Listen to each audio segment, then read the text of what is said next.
109 in tackles, 29 All right, for wait, loss, wait, 15 points. wait for that. We're gonna start already. Oh, We'll talk my about it bad. when we start. I didn't think we were live already. All right, I was just saying it.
king and his men stole the queen from her bed. He's got it! Touchdown! Bound her in her bone. Jones takes it The in. seas be ours, and by the powers where we will roam.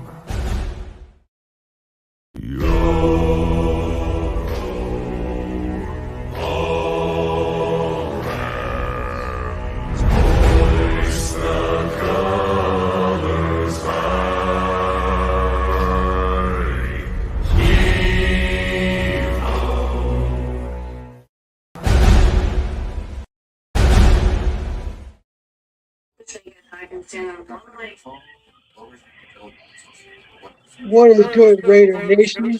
Welcome back to yet another episode of Raiders Wednesday Night Live Show.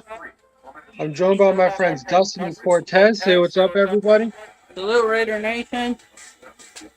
Salute everybody. Salute to the chat. Salute to everybody, the mods, everybody on the panel, and everybody coming. Appreciate all you guys. Salute Somebody's Richard. mic is feeding back hella hard. I think it's mine. Better now? Got it? Okay, cool. No, it's still doing it. It ain't now. Okay, yeah, because you muted. All right, so hopefully you figure this out. But, yeah, So as long story always, short, just so I know, salute to everybody in chat, salute to the mods, salute to everybody here on the panel, salute to the people that are coming, and appreciate everybody that shows up week in and week out, man. Like I said, the new year's going to be starting. We're going to have a lot of news, man. A lot of shit going to be coming about all kind of different players. So, like I said, a lot of stuff will be coming. Salute, Anthony, Dark Richard, John. Yo. Is it better? Everybody, he's man. cool. It's still doing it. Hefe, Lunatic. Fuck Casey Hefe, that little bitch. I'll be right back. All right. Hey, man. Yeah. You know, Dark, man, here soon, dude. That shit, it gets on me, too. I hate when I got to shave down because I just feel like I don't have my like, me, you know, so. But my woman and my family like it, so I have to do it. It's an admirable reason. But yeah, Yeah. as always, thank you to the members of this panel for showing up. Thank you to the mods in the chat for holding it down. We wouldn't be able to do the show without you guys. And last but certainly not least, thank you to our viewers for watching and commenting along with us. As we begin this broadcast, we got another great one for you guys, as always. Just a quick reminder before we do get started, we will be having a chat It's bot. still in the doing it. comments It's still doing it, Cortez. Just Cortez, mute yourself until you talk, and then when you're done talking. Yeah, that's rough. Why is it feeding back like that, though? Yeah, maybe he has it open in multiple different tabs or something. But Yeah. but yeah, no, as I was saying, so just a quick reminder before we do get started with our broadcast. We have a What chat about now? bot that's going to be in the comment section. No, I think it's still it is called our Nightbot. So if you guys wouldn't mind keeping an eye out for that Nightbot, which will be in just a couple short minutes, should be posting all the various links to our various platforms in the comment section. So if you wouldn't mind keeping an eye out for the Nightbot, and when it does post those links to when you get a chance, follow all those links to tap in with us on all of those platforms that it does post. That would be greatly appreciated. Just to give you guys a quick rundown of all those platforms, just so you can keep an eye out for each one. First and foremost, is going to give you guys a link to our YouTube channel, the Death Star Report YouTube channel. So if you guys haven't already, if you're on YouTube, if you wouldn't mind subscribing to the channel, hitting the notification bell, liking as many videos as possible, and commenting on as many videos as possible, that would be greatly appreciated. The Nightbot is also going to give you guys a link to the Nation Nightmare YouTube channel, which we're also currently broadcasting to, and which is also our friend Cortez's YouTube channel. So Same deal there. If you're on YouTube, if you haven't already, if you wouldn't mind subscribing, hitting the notification bell, liking as many videos as possible, and commenting on as many videos as possible, that'd be greatly appreciated. The Nightbot is also going to give you guys a link to our Twitch, the Death Star Report on Twitch. So if you guys haven't already, if you're on Twitch, if you wouldn't mind just following or giving us a subscribe there on Twitch, that'd be greatly appreciated as well. The Nightbot's also going to give you guys a link to our Instagram account, the Death Star Report on Instagram. Like I said, if you haven't already, if you wouldn't mind giving us a follow, maybe throwing some likes on some of our posts, and maybe even sharing some of our posts, not only to your story, but to your friends over DMs. That'd be greatly appreciated as well. And last but not least, the Nightbot is going to give you guys also a link to our DSR Discord server. So if you guys haven't already, if you wouldn't mind, if you have a Discord account, if you wouldn't mind following the link and joining us there at our Discord server, that'd be greatly appreciated as well. We consider that link the last, but certainly not the least, because we really consider it the heart of what we do here at DSR. It really just ties everything together. And above all else, it's a tremendous community. It's a great way to bond with a bunch of people over not just all things Raiders, but over a wide variety of topics. For example, we do have a Raiders chat, obviously, where we talk about all things Raiders, but we also have a general chat. We talk about life in general. We talk about the NFL at large. We have fantasy leagues, both NFL and NBA, and we've just started now recruiting people to join the league or the various leagues in the Discord. There are a bunch of them. And there's no buy-in, so completely risk-free. And if I'm not mistaken, Dustin, the winner of each league gets $25. Yep. You're going to give a $25 gift card to whoever wins, and it'll give whatever one they choose.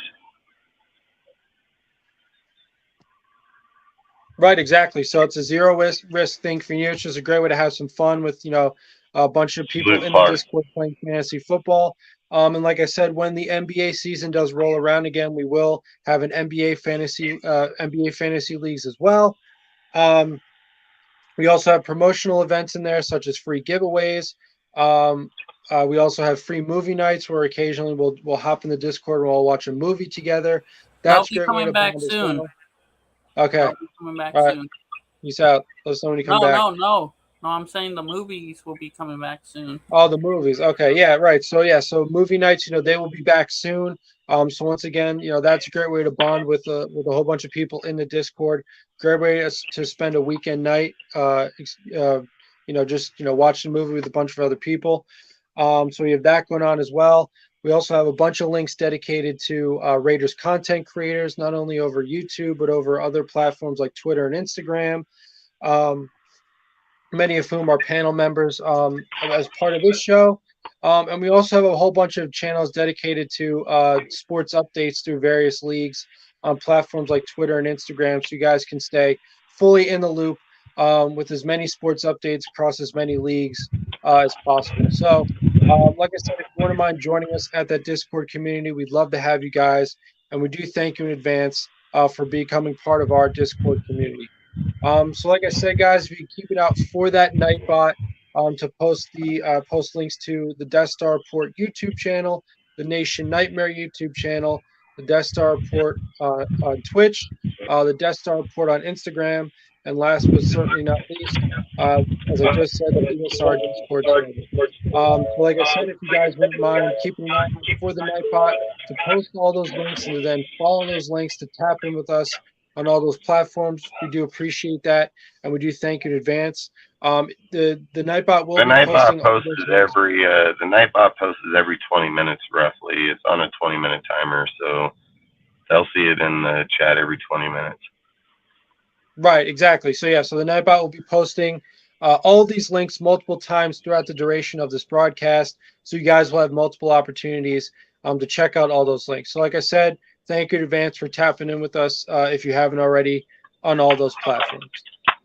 So with all that out of the way, without further ado, let's begin our broadcast with our first topic. So obviously, the biggest news of today for Raider Nation and for the Raiders was that today was the first actual day of practice for the team as a whole for training camp. So obviously, this today began the most important part, the most important phase of the offseason program for the Las Vegas Raiders. And this is where we're going to finally see a lot of the pieces that the team has been assembling, and this coaching staff is trying, and as well as the front office and in the GM and Dave Ziegler, the entire Raiders, top brass, if you will. We're going to start to see all these pieces start to come together, and hopefully, by the time week 1 rolls around, they'll be as prepared as possible. So, with that being said, obviously, there's, as always, as is the case with every year, there's certain things that you want to look for in training camp. Certain battles you want to see between players, not only in the same position, but sometimes opposing positions, because obviously competition, as well as not only within your own position, but against players on other sides of the ball, can be important as well. So why don't we just go around the panel and just discuss the training camp battles that we are looking forward to, and what specifically we're looking to see throughout this training camp. Al's Ghost, would you like to go first? Yeah, salute guys. Salute Jeff, Dustin. Salute, man. I think for me, I'm really interested to see who emerges out of this running back group. So we have to operate under the assumption, right? You prepare for the worst, hope for the best. You got to work under the assumption that Josh Jacobs isn't going to be here, and you have to work under the assumption that he won't be here for the season. He may ultimately come back, but you just have to operate under those assumptions. So for me, I'm interested in seeing who out of the running back group emerges as, as the feature back, and who emerges as number 2, number 3. So I'd be interested to see out of camp who comes out of there. I think I'm also interested, we sort of have Michael Mayer as the de facto number 1 tight end, but I'd like to see how that tight end group shapes out. OJ Howard, I think he's just very, very talented, great speed, great measurables, but he hasn't been able to stay healthy, right? So I'd be interested to see how he emerges out of training camp specifically. And then we have, our latest signing as of yesterday or the day before, Marcus Peters, right? Getting signed, Oakland native, joining his childhood team. I'm very interested to see how he, what the reports are out of training camp, see if he's, adopting the playbook, if he's implementing the scheme, if he's a good citizen, so to speak, within the locker room. There's been a lot of chatter about the guy maybe not being a locker room guy or being a little bit too fiery. I personally think that that's good, and that's something that our secondary needs. But I'd be interested to see how Marcus Peters meshes, number 1, with the team. And I think number 2, being one of the veteran guys on the team, how he brings some of our younger players in the secondary along. I personally think he'll be a very good team player. Will he get beat? Absolutely. Will he sometimes get burned? Yes, he will. But scared money don't make money, right? He's a gambler type cornerback. He will get beat on some routes, but hopefully you trade those off with some interceptions. But I'd say probably generally those are my, the biggest groups that I'm interested in: running back, tight end, the cornerback room. More broadly speaking, the defensive scheme. I want to see what kind of alignment Patrick Graham is going to implement this upcoming season. As we all know, his defense is very multiple, 3-4, 4-3, a lot of nickel and dime packages. I want to see especially who's going to be playing on that defensive line on a down-to-down basis. I want to see if, the reports coming out, if Tyree Wilson is going to be sliding inside, and if so, what percentage of the time. Is Chandler Jones going to be playing more of an outside linebacker, or is he going to be an inline defensive end? How are, the 2 DTs who we drafted last year, the 2 young guys, how are they developing? So I'd be really interested specifically on how that defensive line group is going to shake out.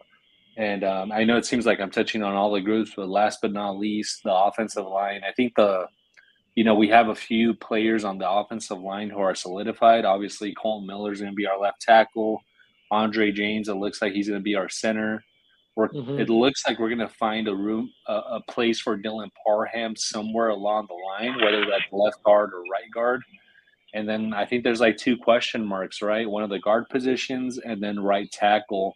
Although I think Illuminor will eventually emerge as the starting right tackle, I want to see how that line shakes out, because one thing that I don't want to see this year that we saw last year is all of those musical chairs that we played with the offensive line. It seemed like it took till week 10, week 12 for us to actually solidify who the starting five were going to be. So hopefully this year we have continuity from the very beginning, because as you guys know, it's really important to build that chemistry amongst the five offensive It's gonna linemen. happen now. But those are my thoughts. How about you, Hey. Cortez? What are you interested in? Hey, let me just say this. I seen what you put up in the chat, up in the during fantasy. No, I'm not taking Jimmy G with the first round pick. You're taking Derek Carr, That's right? first. That's right. No, I'm taking a running back. So let me say, what was the topic? Just like in general, like what are you looking to see out of training camp? Initial things to I'm look out just for. trying to see about Jim.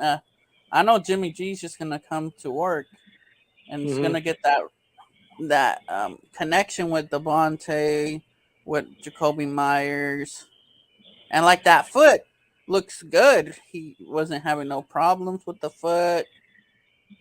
And then I just want to see Marcus Peters at least get some interceptions off the quarterbacks and in training camp.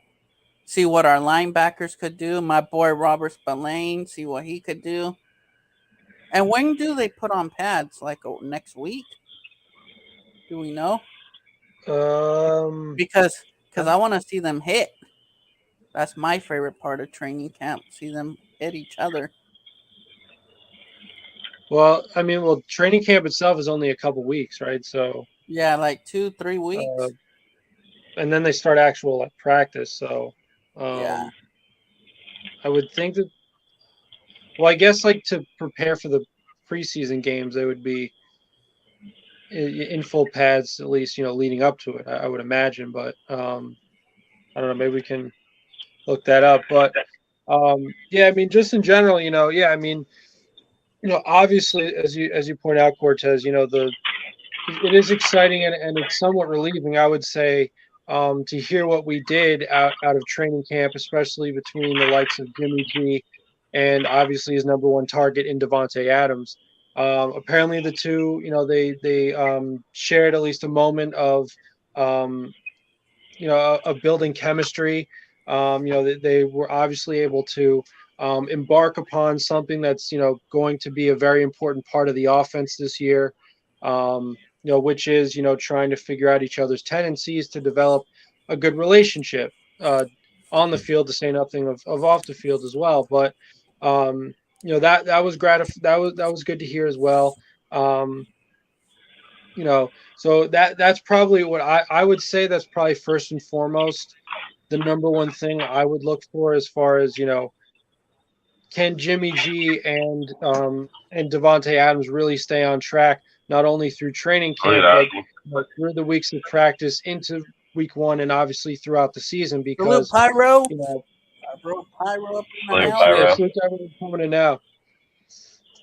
I think that's paramount as far as all the things to look for in this training camp, because what's interesting about Jimmy G's time with the 49ers is that he didn't really have like a true number one wide receiver. I mean, obviously, you have the talented likes of Deebo Samuel, and I believe at least for a certain amount of time, maybe it was a couple games, he played with Christian McCaffrey. So there was a little bit of that going on. Hey, Jeff, I just want to add this. I'd rather have Jacoby Myers over Ayuk. In my opinion, I think Ayuk's a bust.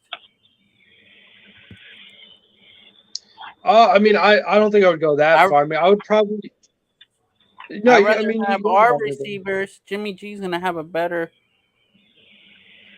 at throwing at these receivers than them gadget receivers that San Fran runs. Because Debo is a gadget wide receiver.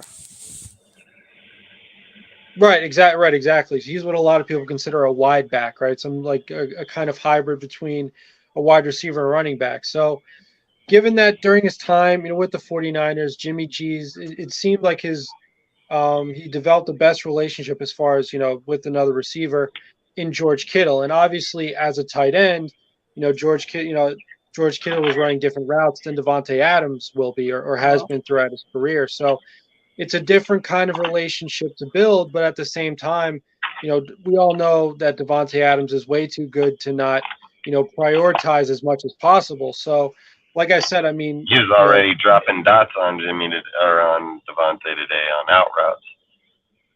right, exactly.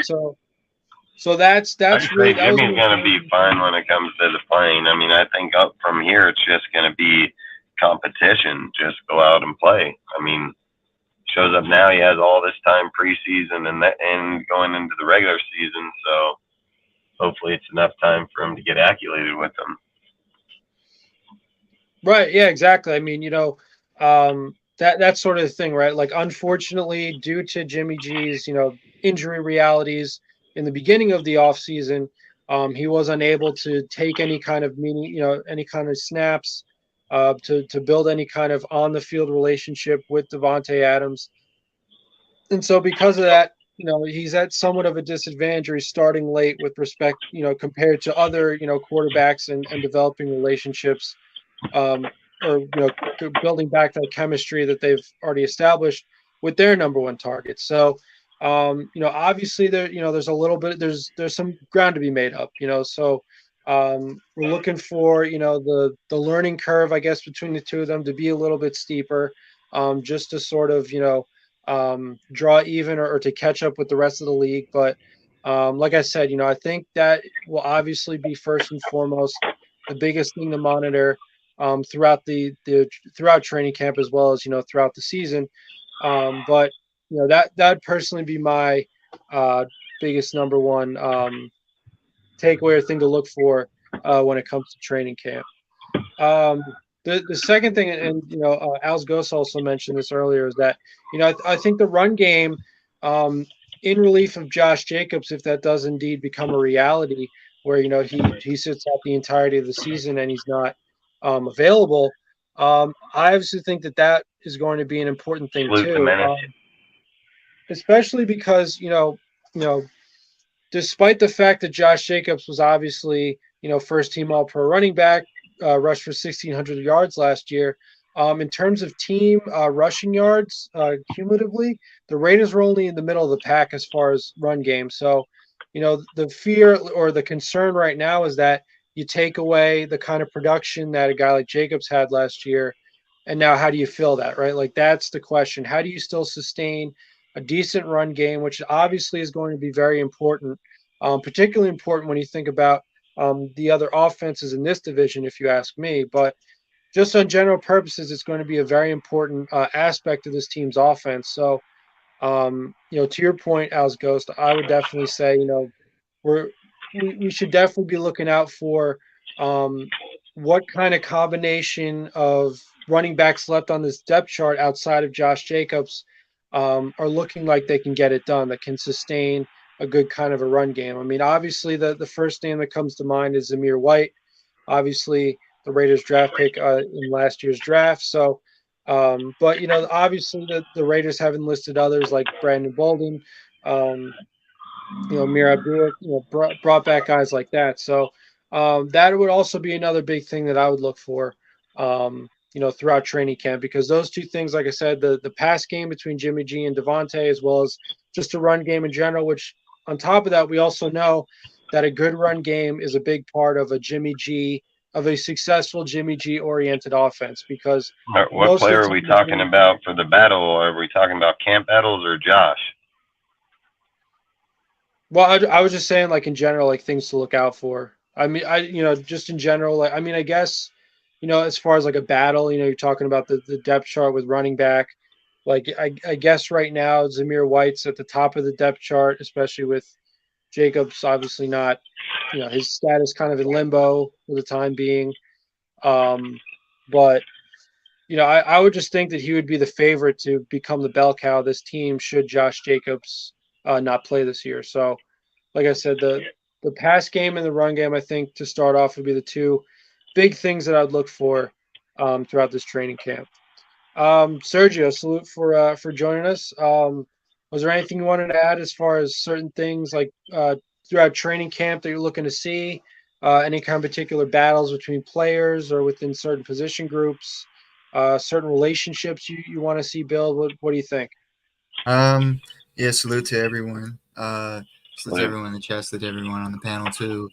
I mean, basically, yeah. I mean, everyone just wants to see the running backs. Like, I mean, I've heard that apparently Britton Brown has been like killing it at camp so far, which that excites me because, to be honest, like I kind of like at a personal preference, I kind of just want to see if Brown can beat Zamir White for that running 2 spot, just because I feel like I don't know, like last year, even though it was preseason, I felt like Brown was like one of the best players in preseason, and obviously, like, I mean, the 2 spots that like I'm excited to see is just besides like obviously there's the running back, but then there's also like the offensive line. Like, I want to know who's going to be the right guard. Like, is it going to be Tay Moody, McLennan Curtis? Maybe they move Jermaine as the right guard because they are beating him at the right tackle. Like, that one's going to be an interesting spot since it kind of looks like the whole O line is solidified. It's just that one spot that everyone's questioning right now. So to me personally, it's kind of like the one spot I really want to know, like who's going to win that spot. Yeah, exactly. I mean, that and as Ghost mentioned that as well. The battle, I guess, within the O line is another big one to watch as well because first and foremost, right? If we're talking about trying to keep Jimmy G as healthy as possible, the protection has to be there, especially as far as the pass game goes. So, I really think if Josh McDaniels is going to rally around Jimmy G as his starter. He's really going to have to lock in and really be sure about every single position on the offensive line just to give him a stable pocket because, as we obviously all know, Jimmy G is not a extend the play kind of mobile dual threat kind of a quarterback. He's a pocket passer. So, yeah, I mean, obviously, as Al's mentioned, you have Colton Miller, that's pretty much locked in at left tackle. Andre James probably locked in at center. And then I would argue that Dylan Parham would play one of the guard positions, probably left guard. So that being the case, your whole right offensive side of the line, that's probably the 2 positions in particular that are going to need the biggest amount of consideration throughout training camp. I guess as it stands presently, just because he's a McDaniels guy, he's a former Patriot, and he's played his best football under McDaniels, whether it was here in Las Vegas or in New England with the Patriots. Jermaine Illuminor, I would expect to be the favorite as of now to be at right tackle, but given that, even still at the very least, you have the right guard position, which is still somewhat of a question mark. I don't know if you guys have heard anything about favorites as far as that goes, but that's obviously a very important position as well. So like I said, solidifying the O-line would definitely be another big part of what to look for in training camp and a big part of what this offense I think hopes to do if they're going to be able to compete not only in this division but throughout the NFL. What was there anything anybody else wanted to add as far as any other things to look out for? Yeah, because you guys are missing out on a lot of people, dude. I mean, like you got Johnson and Smith in the safety position. You got Jay Butler, fucking Nichols and Tillery. You got Coombs Plant and Rochelle, dude. Like you guys talk on two people basically. Like the halfback. I mean, I've stated from day one, I think Britton Brown was going to take that job over Zamir. I said Zamir run into the fucking wall. He's not a good halfback, dude. I mean, it's like I said too. Like Brown just seems a lot more fluid. The second we got him here, I said it. The second we drafted him here, I said that fool was going to be the best halfback. I said he'd be better than Zamir. I said that he would take that job before Zamir got it. He has way better vision, way better play style. I said it on our show when we were live, or live on our show, and during that I've knocked that I dude disagree with you with. every. Hey, I've hey, put since hey! I Samir disagree with or you, Sincere. Dustin, with the Zamir White comment. I'm a Well, you Zeus can fan. disagree all you want. It doesn't matter. Outside of that, I've said Sincere, and Brown. Like, I think those are going to be your main people there. So, like, in the camp, that's who I'd be focusing on is Sincere and Britton Brown, and see where their play style is. I mean, I already know where Zeus is. I mean, fucking, he can't walk on water. He can barely run behind a line. So, like I say, he's going to be fucking running into people. I think when you look at the players, that would be my battle in there. Then you go into, like, the tight end. You still going to have Hooper and Howard going to battle it out. And that's even implying if they keep one, if not both. Like, you have multiple battles that are going to go across this deal. Yeah, I've been hearing recently that Mayor's been just impressing everyone since he. Yeah, that's what I'm saying. He's gonna be the number one. Like, he's gonna be. I kept telling you, like, the moment you I'm like, this dude is gonna be tight end one. Like, especially when I heard he did this crazy catch that they said, like, he did this like leaping one-handed catch on the sideline. But that's why I say they got all kind of battles that are going to go out in here. Like Moody for Bars. I mean, I don't even think it's a battle, but I think Moody's going to knock Bars out. But still, even in that line, I mean, in the right tackle, we already know they can discuss it 50 million different times. Illuminor is going to take that job until otherwise. I mean, if Munford has it, and I even have Moreau right here, Munford and Illuminor, it's either or. They're both going to be there, so nobody's going to be getting cut or going to be getting traded, because I don't know if Illuminor would have value. Maybe. I don't know if he would, but even if he did, it'd probably be like late pick. Either way, it's something to go back on. Then you go out there. Outside of that, you're going to go to Kuntz, Plant, Rochelle. I mean, the second Rochelle comes in here, that changes the whole entire deal on the DNs, dude, because this guy has production in his deal, and he's only 28 years old. And then your with Plant and Kuntz, like I said, I've said from day one, Willis's ass ain't going to be here. I said that from day one, that boy is going to be a cut candidate. That dude that came from Nigeria or wherever he's at, he's going to go back to the squad, because he's just here to pretty much learn it, get used to it, probably be better off next year. Wilson's going to be here no matter what. Kuntz, I mean, so there's another guy here, and then Max's conference makes me start thinking about it too. I've asked heck of times, even on our live, is like, who's that Tarlis dude? Like, I don't know who that Tarlis guy is. I don't know who he is. And then here he goes. Here's Max over here in his pressers saying about, I tell Tarlis every single day, man, you got to vision it like if I was, what's going to be going for. Like, he's already talking on a dude like that. So now it makes me want to think, okay, now I gotta have to watch this guy now, So that's all I say. They got a lot of different battles that are going to go here. I mean, Jade 7th round pick knocked Matthew Butler out. I mean, I think Adam Butler is going to be gone anyways. And then freaking, like I said, Jenkins. So, I mean, Jade can change a whole lot of deals there. That can go between Nichols and Tillery too. And then going into your safeties, I mean, Johnson and Smith's going to be a good one to watch too. And then Paulo, depending on if they're looking to go, are they going to move him to linebacker? Are they going to leave him in the safety position? All those things. I mean, the corner, I just think it's a crapshoot. I mean, you just got so many people here. Faisam, Shelley, Long, Robinson, Webb, Bennett, Hall, Hobbs, Peters. I mean, it's just a lot of different. Just going to be on who they think, in there. I don't think there's going to be like a technical battle. I mean, maybe Bennett and Long, or Bennett. I mean, that's what I would think it would come down to, is like if he's going to get the spot over Long. But either way, I mean, there's a lot of battles that are going to go on here, and a lot of interesting ones, because some of these can just change the whole entire deal. I mean, I've even wrote down like Hooper and Howard. I would prefer both of them. Like, I would prefer to get rid of fucking, like I've said, fucking Horsted, and I would roll with Sims. I'd roll with Sims and put him over there and run with 4 tight ends, and have Sims in there instead of Horsted, and then keep Howard, Mayer, and Hooper.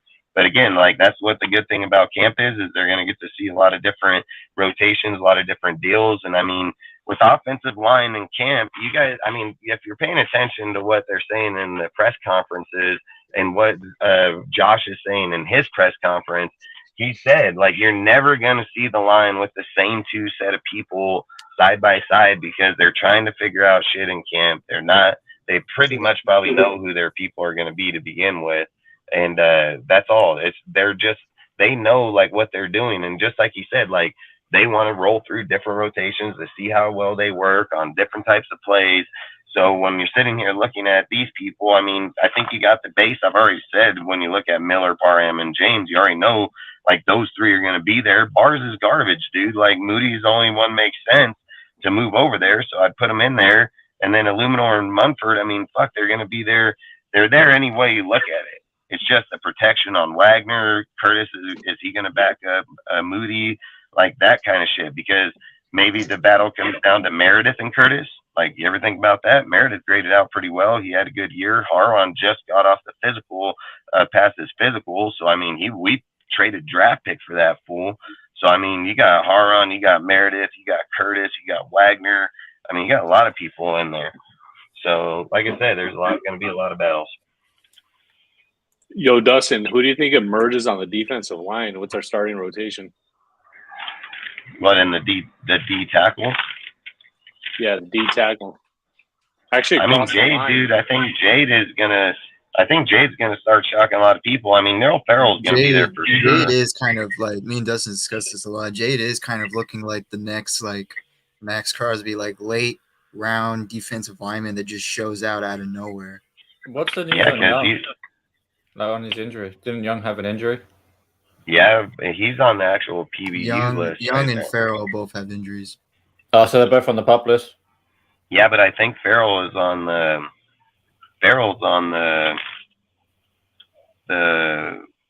isn't he on the, he's on the F, what, non-football?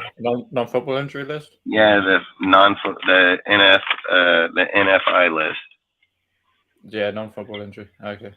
But Young is actually a football injury then. So he must have been nursing something in the draft then. Maybe that's why he dropped I said, like, in my opinion, I think Neil Farrell is going to show up. I said it last year. I spoke on it numerous times in the year about how they traded Jenkins, how they played him against the Chiefs, dude, how they knew after that Chiefs game that they knew that he was going to be good because they traded Jenkins right to the Cowboys. You mean Hankins? You know? Or Hankins, yeah, fucking, I said Jenkins, because I was reading his name right here for the D tackles. But either way, they, damn, now I just lost on what I was thinking. Yeah, I think Farrell's going to be the nose tackle. Hankins, but either way, Farrell's going to be good. They knew back then on that Chiefs game that fool was going to be good, and that's why they traded that dude, Hankins. So that's all I'm saying. Like, they knew then. So, like, for me, I've said I think that it's going to be Tillery, Farrell, Young. I think Jade's going to make that squad. I really do. I think when he gets pads on, dude, and just has that brute strength on people, I think he's going to probably end up earning a spot at the end of the day. And then it gets dicey. Is it going to be Matthew Butler, Nichols?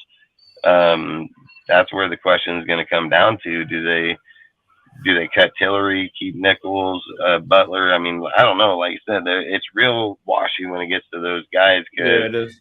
I haven't seen none of them in camp, and I don't want to speak on any of them like I know what they're doing. And salute Jason. I just think, like, I don't like speaking on players, like, right now, for instance. Like, I don't know what any of them are doing. Like, we haven't seen shit on them. We don't know where they're performing. Like, we can sit here and be biased on an individual name, but it doesn't mean that Adam Butler ain't showing up in camp. You know what I mean? Like, it doesn't mean that Matthew Butler is showing up in camp over Nichols. Like, I just don't know those answers yet, so I just don't try to say it like that. Yeah, I get where you're coming from. For me, I've got to wait till the preseason to really see where they're at. Yeah, I'd like to see something of them before I can be like, yeah, that dude's fucking balling. So, and then you're not going to cut down people until the very last game of the season or preseason now. So, I mean, let's be real. You're going to fucking get to hold dudes for all 3 games now.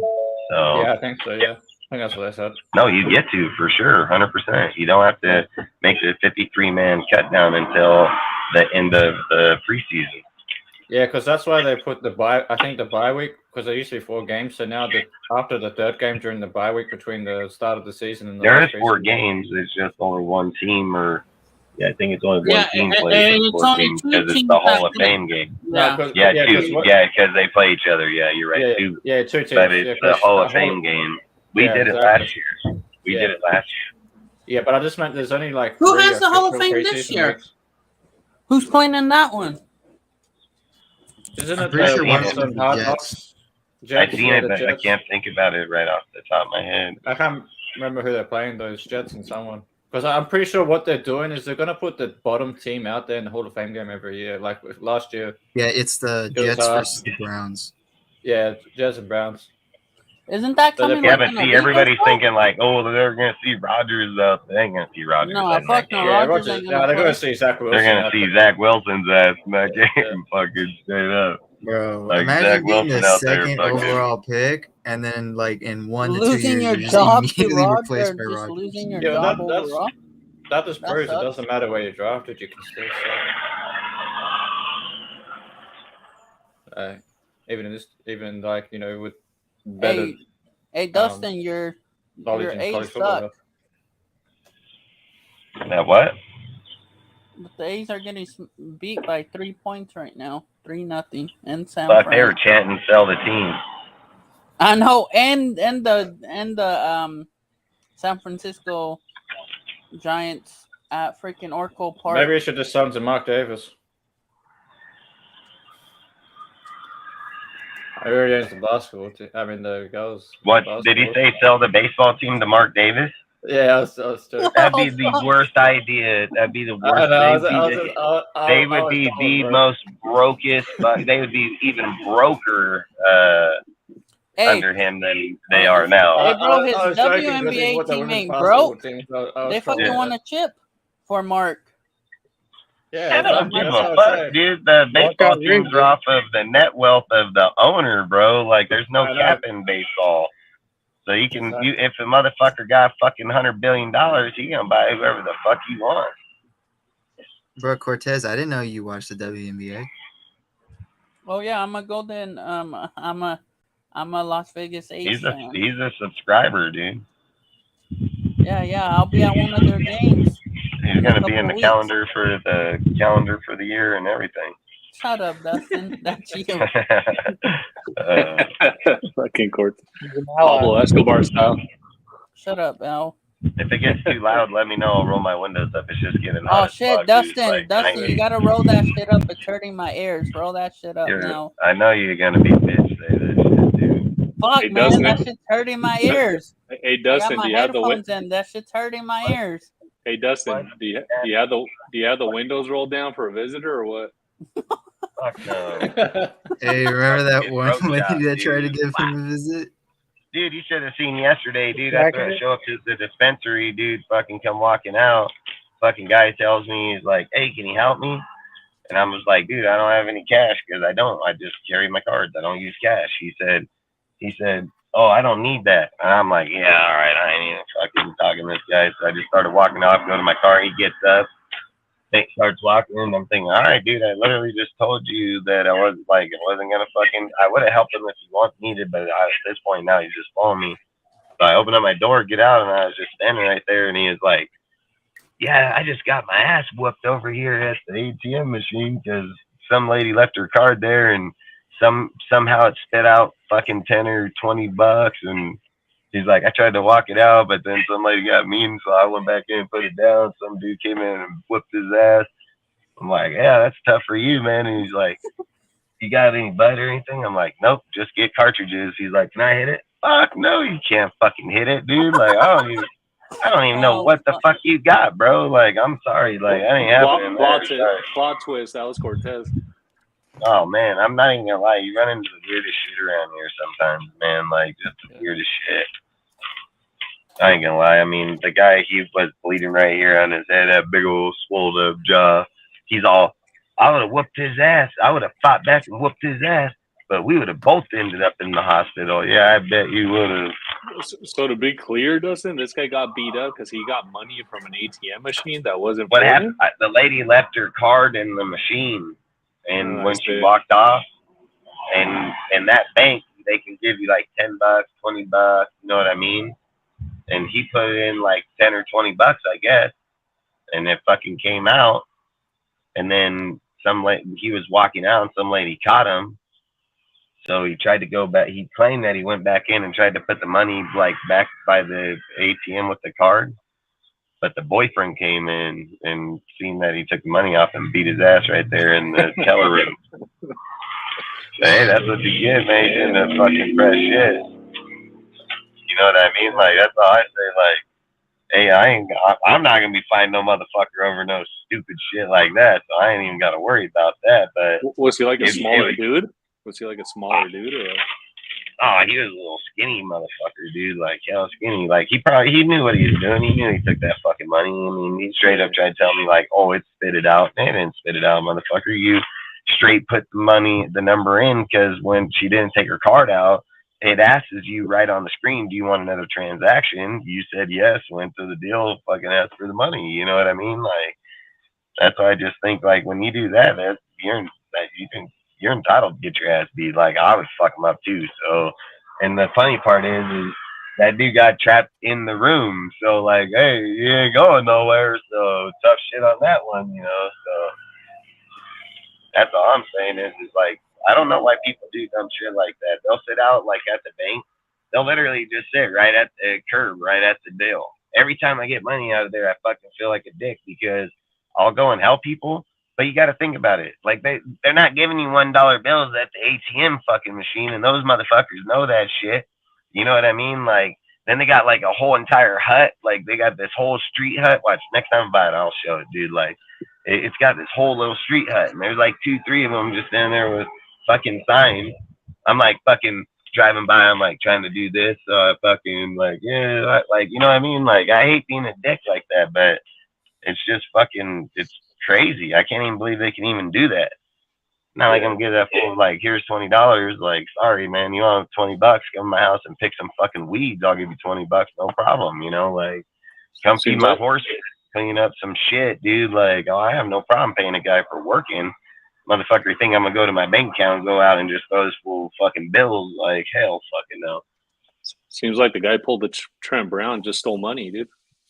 Hey, like I said, he gets his ass beat for it. That's what got coming to him, you know. So, but people like that, I don't have no sympathy for, man. Like, if I had Bud, I would have gave him a joint when he asked, but I don't. I just get the cartridges, you know. So then fucking, I just think, like, the thing is I hate when people, like, when you tell someone no, and then they'll follow you, Nah, hell no, fucking hanging with no crackhead motherfucker, like. But I hate when they'll just follow you to your vehicle. You know what I mean? Because I feel like, all right, man, I'll fucking thump this motherfucker real. Dude, I had one guy walk up to my car up at fucking Freddy's while I was waiting for my woman. This dude walks up, fucking comes over to me. I got my window up, dude, sitting there talking, and just standing at my window, dude. And I'm like, all right, this is weird as hell. So I roll my window down. I'm like, what's up, dude? He's like, can I get in? Oh, you can fucking get in my car. What the fuck you mean, can you get in? Like, can you get the fuck away? Like, some straight weird shit, dude. Got my kids and shit. Like, weird. That fucking bug just flew up in my nose, bro. He's having a tough day. Fuck. It didn't taste good. That bitch was like... Watch, the next time I get a little lot lizard that walks by my car, I'm going to put her on the live. A lizard? Like from the airplane? Yeah, that's what they call them, lot lizards. They call them lot lizards. MG knows all about lot lizards. Yeah, dude, have her pull up on the panel, dude. Maybe she knows about the Raiders. Hell yeah, dude. I'll be like, you want a 20? Hop on real You quick. sound like a Raiders fan based on your script. I'll be like, you know anything about football? No? Act like you do. No. I was like, no, hell no. I'd be like, which one of these you want to suck is Peter? Which one on here? All you guys turn the cameras on real quick, so you're going to need to see. We're in a matchmaking right now. Fucking chat roulette. Oregon, John. I'm in Oregon. Jeez. Okay, so what topic did we leave off at? Just we were just on the same one from the beginning, the camp battles. So yeah, I mean, obviously, one of the biggest training camp battles is going to be Dustin and this crackhead. No, I'm kidding. But Oh, there's fuck. going to be a whole bunch of different training camp Bet battles. money on the crackhead. Yeah, I think Dustin's losing that one. Shit. Yeah, I'm from Stockton, dude. Like my family lives in Lodi, dude. Like they're all that's the closest place is Stockton is where most of my family's from. But I was born in Riverside. That's where a lot of my family's from. Oakland, and then like I said, like where most of my grandparents, my mother, all them stay. They stay right outside of Stockton in a town, Lockford, like Clements and Lockford. Like, Well, San Andreas is the actual town. It's San Andreas. So like the San Andreas fault line up by Comanche and Burson and all that. That's where she's really at. But people don't even know where the fuck that's at. So I just say Stockton. It's the easiest way. So we were all raised in a Campo. We're all raised in a Campo there. And Lodi, Stockton. I mean, that's where we grew up our whole entire life. So, but outside of that, I moved up here. I got my kids here, raised them here to farm, just be out of the street life, more in the farming and shit like that. So I didn't want to raise them down there in the streets where I was at. So I came up here, had all my kids, and then now they all, they go to fucking homeschooling, private schools. They go do a lot of different things, go out in the nature, fishing, hunting. I mean, my kid's 5, she can shoot a gun. I mean, I do a lot of shit with my kids. Like I train them kids, man. So my 5-year-old that's gonna be 6 can drive fucking $1 million tractors, dude. That none of you guys could, guaranteed. You know what I mean? Like, I'm not discrediting you guys, but I'm just saying, like, she's 5 and I'll hop right in that motherfucker with everything in it, go mobbing on her own. Like that's just I say. I think when you get away from those type of deals where it's simplified because everybody always wants to be around everybody. When I was growing up, I felt like my strongest points in life was when I was by myself. Well, my most weakest points were my most strongest points by myself. So I felt like if I was going to raise my kids, bring them here and introduce them to that lifestyle, like I said, they cowboy, they ride horses, they rope, they do all kinds of things. There's no limit for them, man. I mean, my kids were swimming at 2 years old, potty trained at 1, walking at 1, like that's why I just say, like, we try to push every limit they can, in their brain, physically, mentally, anything, so I just feel like my family down there, man, they're toxic, bro. They're hella toxic. So they're more in the drama. They're more in the just in everybody's life. They'll tell you can't do shit because they never do shit. Like, it's just toxic, and I hate that environment because that's all I heard my whole life. It's not a good environment when you're trying to do things when all everybody does is try to set your standards for you. So for one, I didn't want my kids being raised like that, so that's why we came here. Close enough, but far enough where they won't drive up here, but I'll drive there just whenever I choose. So that makes sense. But yeah, I mean, like I was saying, so obviously a lot of training camp battles to look out for, a lot of stuff to monitor throughout these next several weeks as the team, like I said, prepares for the preseason. And ultimately into the regular season where they begin to play meaningful football. So, and Cortez, this is your topic if you want to get us started on it, but not necessarily related to training camp, although tangentially so, to some extent related to it. Jacoby Myers, obviously the Raiders' big offseason wide receiver signings this year, restructured his contract to make room for about $3 million towards the salary cap. So Cortez is here for this one. Yeah, so go for it, Cortez, if you want to. Hey, like I said earlier, I'd rather take Jacoby Myers over Ayuk. Ayuk's a bust.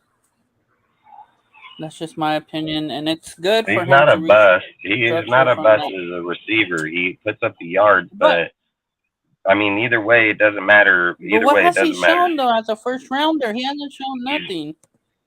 I mean, what has he got? Fucking 700-800 yards, 800 yards, and it's a touchdowns first season. I mean, that's not bad, and especially if he's only in isn't it only his second, third year? Plus, he was injured too, so I don't think he's too bad. It's his fourth year. Yeah, I don't. His fourth year. Is it his fourth? What's his yards? If you're on his page, what's his yards? Yeah. He's about 700-800 a year. What is it?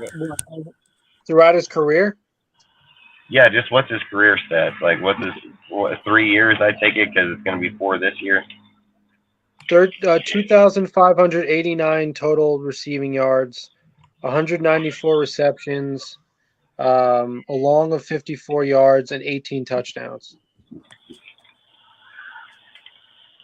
How many touchdowns did he say? 18. 18. I mean, that's not slouch numbers in 3 year Exactly. span. And 2,500 yards. I mean, if you're averaging in 3 years, it's over 700 because 750, 777 is it's going to be 21. So if he's at 25, even if you were at 8, 16 is 24. So it's 800 plus yards per season. It's 800 yards plus per season. He's almost at 2,600 because it's like 748, 826, and 1,000. And again, Myers don't even have 18 touchdowns in no fucking in his fucking 4 years. His 4 years, he got what, 8? If I'm right, 6 and 2. I still prefer him over. That's what I would say is more prefer the player, because when we're looking at saying that a player is a bust and his yards are better than Myers has 2 back-to-back 800-yard seasons, like that's one thing. But obviously Ayuk is putting up 800 yards every season. You know what I mean? And then 18 touchdowns. If you did that by 4, what is it? 4, 8, 12, 16. So roughly 4.5 touchdowns per year. Yeah, but I just think that was a good idea to restructure Jakobi Meyers' contract to get us back get us back to money over the cap. Where did you say we were at too? What was the cap now? It was 2.8. Yeah, they got to be somewhere around even, I think, at this point, because with the Marcus Peters signing, I think they're well over. They're well over even, because even with Peters signing, only put us in the we're at 5 million negative now. by 2 million. 6. Yeah, because they put us in the. Yeah, because they cut Isaac and frickin' Chase with no dead cap hit whatsoever. They were both equal, like $1 million or over $1 million for both. Yes, I'll give you the exact number. It's 5. I think it was 750 per player is 1.5 million. Yeah, exactly. So we have 5,954,740. That's what we're at now. Yeah, it's 5 million. Well, is that over the cap or 5 million? How much? 5 point what? 5.9 basically. 5.9 million. Yep.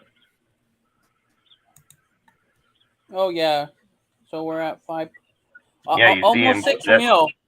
Like, that's what I'm saying. With just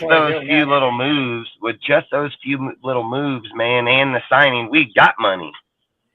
Like, we wouldn't have that in the past. Fuck, we made a signing like that with Peters. We'd be right at the negative, not getting shit. These motherfuckers. Not only did they fucking sign Peters, Rocha. Fucking, I don't think they signed that halfback that they were looking at from the XFL. But long story short, outside of that, they fucking, they went on and went from being at 2 million, going into the negative 2 million, and then coming back out at damn near 6 million. Like I say, Ziegler's a good GM, man. There's no doubt about it. He's a very good GM. He's very smart. Heck yeah, he should be GM of the year this coming year.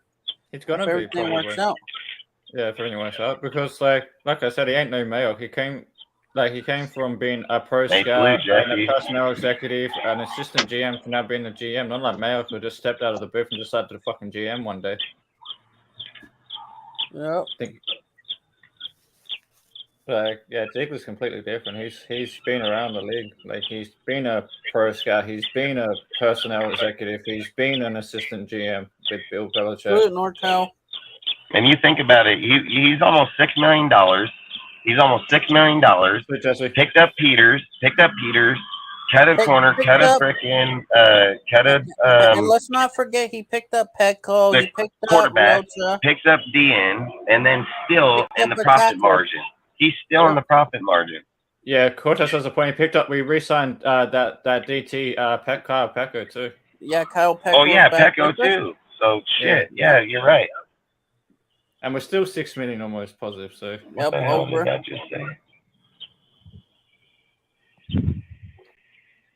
Maybe throw 2. Oh shit! Did it? Shut the fuck up, So, man. Hey, Dustin, that's been yeah. really big news in the Saints fan base right now. They're really Hey, I ain't gonna lie, that's funny shit right there, bro. What are you reading? So, okay, so I don't want to turn all this right. into like an argument or anything, but the Saints fan base has been kind of worried lately because ever since their training camp started, Carr's been throwing nonstop interceptions. He got 3. That's what that dumbass gets. It says he just threw his third in. It says Derek Carr just threw his third interception. Derek Carr has thrown his third straight interception to Alontae Taylor. I told them Saints fans that Carr's gonna fuck up, and they're all Carr this, Carr that. That's hilarious. Hey, like I said, Ziegler, man, I spoke on this last year. Ziegler sees shit and people do that when they go, they don't end up doing better. They end up doing worse. So hopefully it stays true, but I wish Carr the best. I mean, I'm not going to wish bad on anybody, but long story short is like I said, Ziegler sees that shit, dude. He's got really good sense at it. I said that's something you can't teach people, dude. Like that's just something people have naturally, dude. Like you can only teach it to an extent. The way that Ziegler sees it, he's hit on every single one of his releases, his trades. Like he's hit on all of them. I mean, like there's not a guy that's gone on and just been falling out. At this point, Derek Carr is like the only one where, like, is he right to let him go or was he wrong? So like, if Carr, that's the only choice. Like if Carr plays bad or if he's like just average, like it's still a good release. But if he like balls out, he's doing 30+ touchdowns again, then it's gonna kind of look bad. But I mean, that's kind of the only cut that anyone's gonna be like, see, Ziegler is bad at cutting. And be like, yeah, but that's like the only dude, obviously. Yep. Hey, so fuck Carr. Let's get back to what we were talking about. All right, yeah. Let's get back to the subject. It's still funny that he's got 3 straight. To a rookie, too. That's a rookie. Yeah.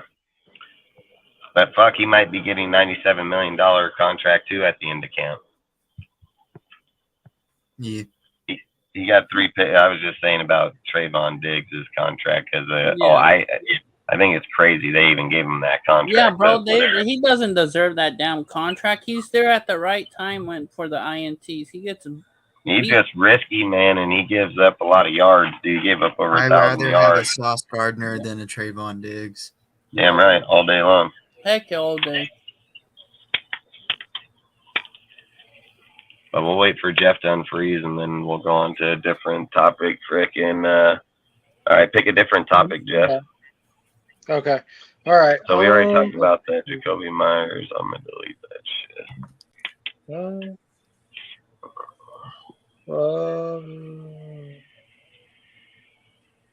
Why don't we, Sergio? Why don't you talk about what you believe to be defensive end Max Crosby's transcendence? Obviously, So like, basically, like speaking sort of Derek Carr a little bit, like we said this multiple times. Like me and Dustin's been having a few conversations on this, like. Ever since like the departure of Carr, like obviously Crosby's been like our obvious new face of the franchise, but like it's been getting more and more real to where like it's like whatever Crosby says, everyone follows. Like even with Jimmy G now back and like he's the quarterback, like a lot of people would expect like, okay, like new face of franchise, new quarterback, and everyone's like, nah. Just straight to Max Crosby, like anything Max Crosby says, and it's going on right now. And especially what was really interesting was like when he said like ever since the season ended, like for us in January, he just immediately went back into as if training camp was starting again in January. So he's already like 6 months ahead. He said he's like already 6 months ahead of everyone else. And how he's saying, like how he's speaking about how the team is unfolding and how he's basically been like in connection with everyone, like kind of how with the Josh Jacobs situation, he was like there with Jacobs during that. He's been talking to Adams on like how they should evaluate the locker room. He's been talking to Ziegler and McDaniels, He said how they were gonna do the running after the practice. Everybody, not just certain that's people. why like it's looking like Crosby's like not just the new face, but like he's now the one that controls the franchise now. Max Crosby is the true leader of the team. It's like Max Crosby's like he's now like the Raider. Yeah, he basically said if there ain't gonna be a debate about it, there's no debate about it. Is basically what he said. And if they don't fall in line, guess who's gonna have the oversight to get that motherfucker off the team? Like literally, he's literally gonna go over there to Graham and be like, "Yeah, this dude's not doing it. He ain't working. Get him out of here. Get somebody else." Like that, I think that's phenomenal because I think when you're looking at a guy like Max, when he can identify that because of his play style with those type of people, I think that's phenomenal to me. It's gonna make the defense better. Yeah, so like it's been really great. Like especially like how even though like the NFL doesn't like our team that much, most of the love has been going to Crosby now. Like how like even reports saying like Crosby's been like the biggest steal of the decade, or like how he's the most valuable player of the decade. Because like imagine you're just like a late 4th round pick and then you just become like one of like the best players at your position in football. And then compared to like say like Nick Bosa, who's like in like a top 10 pick, and he gives his result that he's supposed to, but then no one expects Max Crosby to give that exact same result. So especially with that, like even not just like in a leadership of a franchise role, but like it's really looking like if I could like some people say like a hot take, but like Crosby's looking like he's going to like dominate the entire league by himself individually, even if our defense sucks or if it's average. Like this dude like he's been doing already. He looks like his goal is like breaking the sack record of our franchise or something. Yeah, I think so. And I just see him being like, I'm not saying it's Khalil Mack, but the next kind of Khalil Mack for us. Like I've never seen like a player in my lifetime per se. Like I've never seen like a player like Max Crosby before. Like this dude is like the for real like just grind it all day until like I just can't stop breathing type of player. Yeah, he's got a non-stop motor. I mean, and he said he got in the cage with dudes where he was real fighters, and then he was like, "You can't run in there. Like there ain't nowhere to run. Like you're fucking gotta go." You know. So I think Max is putting himself out there where, like you just said, Sergio, where if he has to defend on his own, he's going to be able to do it at a higher level. And I even said it earlier on, dude, when the training staff, I watched that video on his training program and how he's come up and how his models looked every single year he's come up. When I said he looks like a fucking straight ox, dude, like he's a straight ox, dude. Like he is just massively big, dude, like a bison. Like he has the body, dude, where he's just gonna fucking wreck you. One more thing that me and Dustin talked about, and this is like on a personal level, and a little bit of a funny thing too, is like I said this to Dustin, and Dustin fully agreed. I think ever since Crosby's like daughter was born, and then they just like they like the birth of his daughter was that loss against Kansas City, and in my opinion, like. There's like a saying when it comes to that, like that it's like it's supposed to be a joke that this comedian said where it's like when his son was born, he'd say like, "Oh, I would die for my child," but then when his daughter was born, he said, "I would kill for this child." Yeah, I feel like Max's motivation now is very like an unreal, unstoppable. He wants to create a legacy for his daughter, or like a sports philosophy perspective. But I think right now, like Max is like in that like Godfather mafia mode right now. Yeah, but that's what I'm saying. I can see if everything pans out over the next, say, like 5-10 years, however long he stays in the NFL for, he could be the next like Ben Davidson, John McCusack for the Raiders. I'm hoping he's our Raider that stays as a Raider for life. I bet you Peters coming here was a big reason for Max, dude, and Devontae and them. You know what I mean? Like, that's the other thing you got to think of. Like, even at Peters, where his production, I mean, and his production ain't even real that bad. I mean, if you go look at his numbers only playing in 13 games and what he did, his numbers weren't even that bad, even after the ACL. So I don't know where people are coming up. I never really looked into it, but I looked into it the other day, and his numbers are not bad at all. So I mean, it's it's kind of dropped like off what we in said too. If the D line can be as advertised or better, that can help out the corners a lot. Because then that gives them better time to shut down the receivers while the quarterback is getting pressured and trying to figure out like when to throw the ball or like how to get out of the pocket before he throws the ball.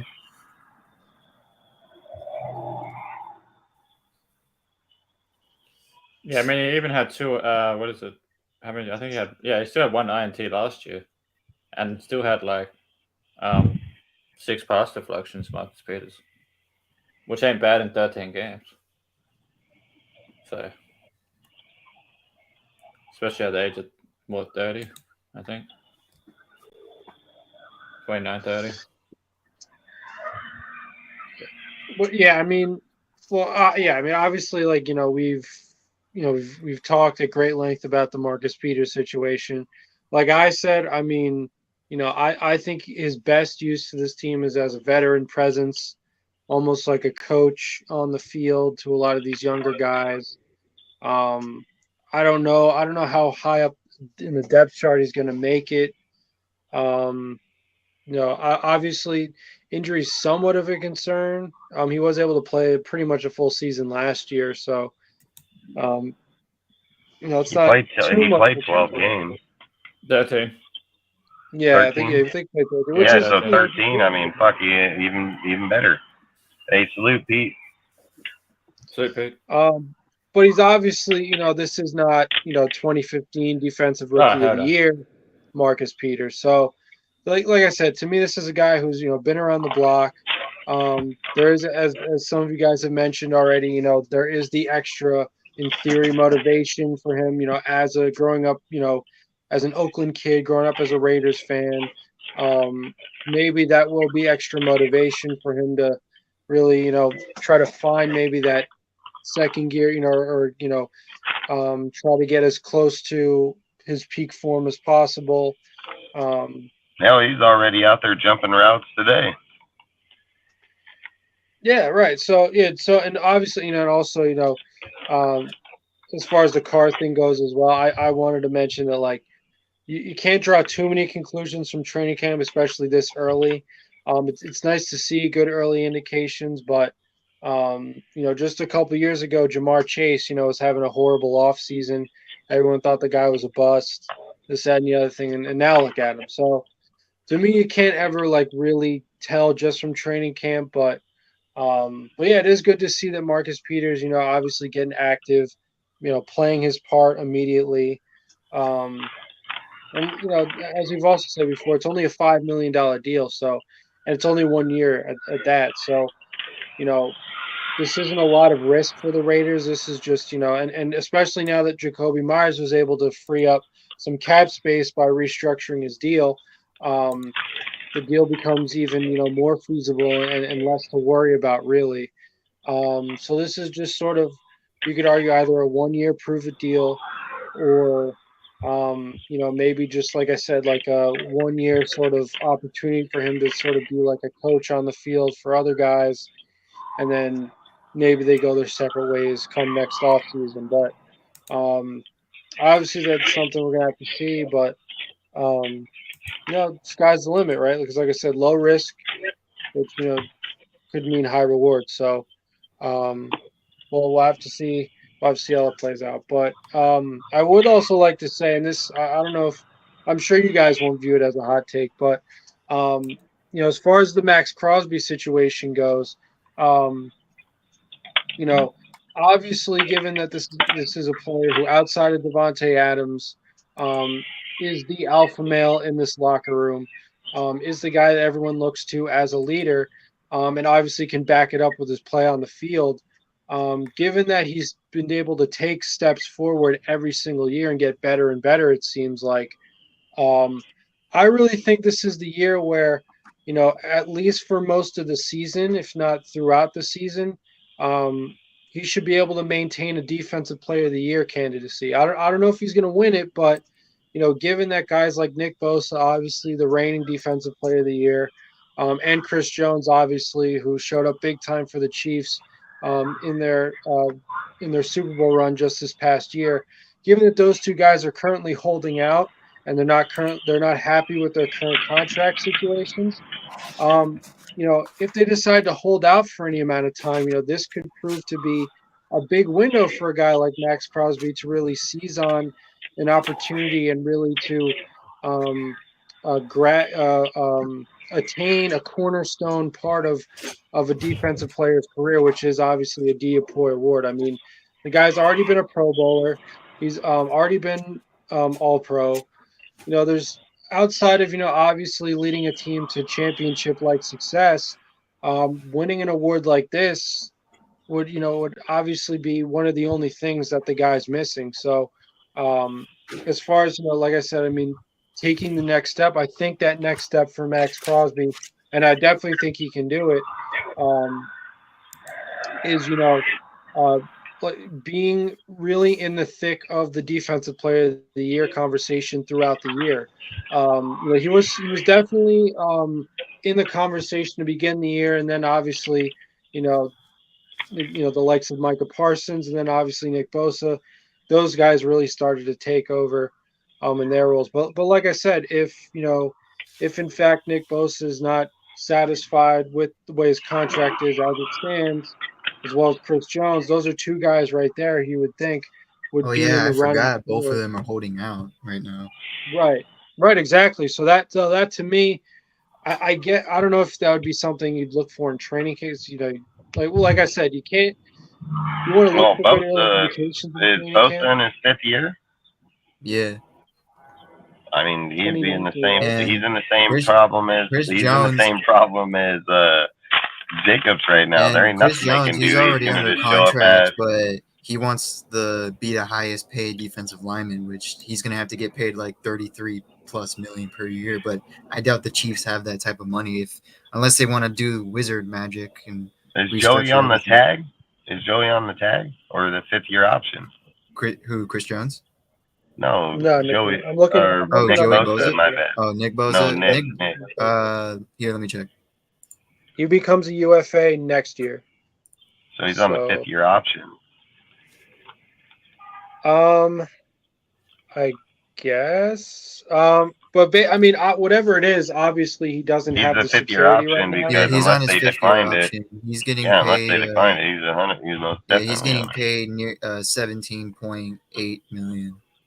Fucking greedy bastards. Just right. You know what I mean? Like it's fucking getting disgusting that we keep talking about these stupid motherfuckers hanging up on money like that. It's just dumb. Yeah, I'm even more surprised by Chris Jones. He's already getting paid top 8 defensive lineman money, and he said he's probably not going to sign with the Chiefs, dude, because he wants to be the 2nd highest paid DT in the NFL. They're probably and the Chiefs said they're not going to give it to him. They're probably going to pull a Tyreek Hill and trade him. Yeah, because they said they're not going to give him the money. And then watch our rookie defensive lineman that they have ball out. I mean, freaking hate that. Yeah, it's the shit.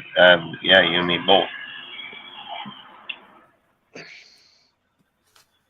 So like I said, I mean, with those contract situations being the way they are, with guys at the top of their respective games in Nick Bosa and Chris Jones, like I said, I really think those could be right away 2 guys who might fall out of the running because of their holdouts for an award like that. So obviously, as you point out, Sergio, with the love that Max Crosby, the recognition that he continues to get, which is important. It's one thing to actually do it, but it's another thing for people to recognize it, because that is what wins you awards, right? Is if the media especially recognizes you for what you do on the field. So, like I said, I mean, I don't know if he'll win it. I mean, a lot of times these awards boil down to narratives and who has the better narrative, who's a better story, who, I guess when you account for different factors, who comes out as the best, as the better player. So,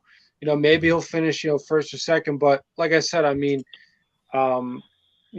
I think if he's able to add a couple more sacks to his sack total this year, which is obviously doable, especially if Tyree Wilson becomes a problem for offenses to deal with. It's going to be that much harder to, just focus on Max Crosby. I think for Max, this really could be a DPOY candidate year. And like I said, I think he has a shot at winning it. I mean, I could double check the odds right now, but I mean, obviously, the first contender that comes to mind for him in that regard is Micah Parsons, who obviously, as we know, the Cowboys like to use him everywhere. He is somewhat of a Swiss Army knife in a lot of ways. So, especially if the Cowboys, are as good or better than they were last year, he has a strong chance at it too. But like I said, I mean, I think that's an appropriate sort of prediction or expectation for Max Crosby, is really being in the thick of the DPOY race throughout the season. Was there anything else anybody wanted to add to the Max Crosby or Marcus Peters situations or topics or anything of that nature? Nope. Let's move to different topics. Nothing. Do you got something you want to say, Ozzy? Yeah, no, I'm good. I'm just doing some quick research for something I'll talk on after you guys' topics. Okay. Okay, so why don't we sort of circle back to the wide receiver position. So, Dustin, this is your topic if you wanted to just get us started on the whole Hunter Renfrow situation. He's in love with the Renfrow, I'm telling you.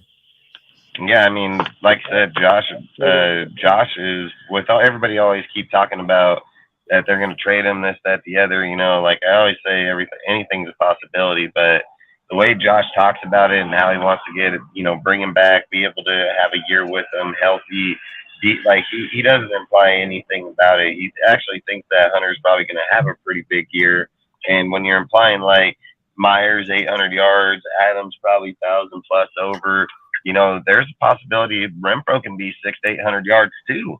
So, like I said, you got to remember we're in 17 games now. So, I mean, it doesn't take much. What was it? What did they say? It takes like 50 some odd yards per game to get to 1,000 yards. So that's all I'm saying. In 17 games, you got a higher ceiling in there. But from what I heard from Josh, it seemed like he likes Hunter and he wants to give him a chance to be able to play this year. Yeah, I mean, this is like a prime example, in my opinion, to where like, where like everyone likes to use the Waller example, where like, yeah, but he said this, and then they ship Waller. Here's the difference with Waller. Yep. All he said was Waller's going to be an important factor, and he was. They traded him, and then we got Tua Tagovailoa. He was an important factor. We got that. And with Renfrow, though, all he's been saying with Renfrow is how much he loves him, how much he wants to use him in the slot, how much he likes using his slot receivers, how he's fascinated by Renfrow's capabilities. Like, he's just nonstop just talking about Renfrow, like as if this dude's the next Julian Edelman. I've been saying that, but AR can attest that. Somebody's got an echo. I think it's Cortez. Did it go to mine? Yeah. Might have been to mine because I just. Oh, okay.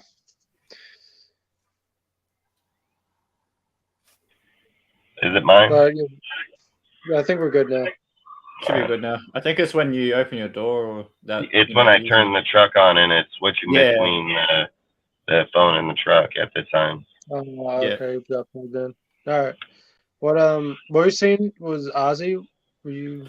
I was just saying that I've been kind of like comparing to Hunter Renfrow to Julian Edelman since Josh McDaniels came over, like his role in the offense. That. Even I was saying Efficacy Raider can attest to that. I've been saying that pretty much since Josh McDaniels came in, and I said we can trade Renfrow. It's a possibility. When Jacoby came over, because Jacoby's played so much slot receiving, like 60% of his snaps has been in the slot at New England. Right. But like anything's possible up to week 8. Like if Hunter Renfrow is still here in week 8, then yeah, he's not going anywhere. But anything's still possible. I think he still has to be on the hot seat a little bit and prove himself to Josh McDaniels this year. Mm-hmm. I mean, yeah, the most obvious is can Renfrow get into the system? And McDaniels has said this too, to where the injuries was kind of holding Renfrow back to like play at a higher level in his system. So he's like he's giving like credit to Renfro. Like, yeah, like he didn't have time to like learn the system, especially since he went through like bad injuries. So the hope is like if Renfro can like have a healthy season, like can he pick up the system a lot better? Because we all saw like just Renfro, like there'd be several games when Renfro was there and he's just completely lost. Like he doesn't know what route he's running, and the infamous no production, no nothing of those factors. We all know the infamous like running right into Davante Adams. And I said there were times where it looked like he didn't even want to be there. Just looked like in his demeanor, like he wasn't having fun running them routes, like he wasn't having no fun in doing it. Yeah, so it's kind of just a hope that Renfro and McDaniels work together, because we know McDaniels is very strict on his route running, and then we know Renfro, he likes to do his freestyle, like just improvise, like. So hopefully they work out together, figure out a compromise.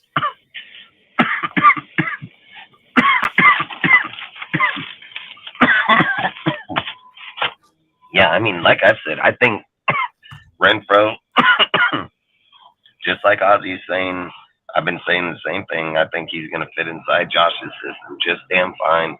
I think when you're looking to trade him, the money doesn't even match up to trade him.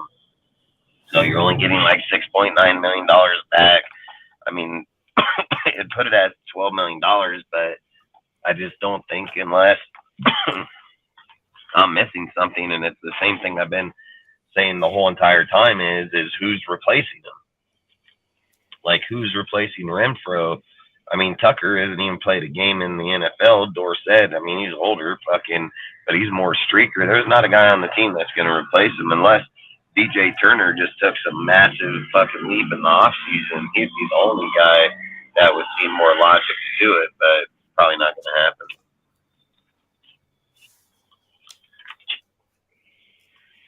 But I'd rather you guys get on this topic. Yeah, I mean, so I would say like right away. So obviously, comparing the Renfro situation to the Waller one is that right off the bat, simply because of Renfro's position and because of the kind of the way in which he plays the position, or the fact that he is a slot receiver, automatically made him, in the eyes of Josh McDaniels, more valuable. I think it wouldn't surprise me if Renfro was part of the reason why McDaniels took this job in the first place. Is because, as Sergio mentioned, you have to think that McDaniels was looking at a guy like Renfro, and a guy who in 2021 caught over 100 balls, and said, this could maybe be the next Wes Welker, Julian Edelman type guy, who's obviously going to be, the heartbeat or one of the core aspects of what I'm trying to do on offense. So I do believe that the Raiders were taking calls throughout the offseason up until several weeks ago, maybe. And like I said, because they valued him as far as how he, meshes with this offense compared to Waller, they viewed his value to be a lot more. And so all those calls, I guess whatever offers they received were not enough. So, whereas Waller, obviously was, super quick. It was a done deal. They worked out a deal with the Giants, almost like that. So, I would say at this point, certainly because, I've heard talks of him also being released. I think that's definitely not going to happen, simply because I think he carries an $18 million cap hit it's not over the next 2 years. That's not even fucking. It's right. Not going to happen. Yeah, I mean, like I said, I would not expect that to happen. He barely even get traded at best, and even if he got traded, it'd be $6.9 million. It's really dying. I mean, there's not really much talk about. Even the management said themselves, no one's really had any. Exactly, dude, and I mean, and they can be lying about that anyway, so it doesn't really matter. He's here and he ain't going anywhere. So let's move to a different topic. I hate even talking about him because it's just speculation. There's nothing to validate anybody's conversation to talk about it. So. Cortez, you here or what? Cortez, you there? Nah, just go to Ozzy's topic. Go to this one for now. Which topic's that? Sorry. Players to look out for. Yeah, we've already pretty much said. Yeah, but why don't we just? Oh, did you? Yeah, go for That's that. the one we started with. Yeah, we training camp battles. That's kind of the same thing. What was your other topic? I got the other topic. I think I deleted that one on accident, thinking it was that bottom one. What was your second topic? I was gonna talk on like the identity of the team.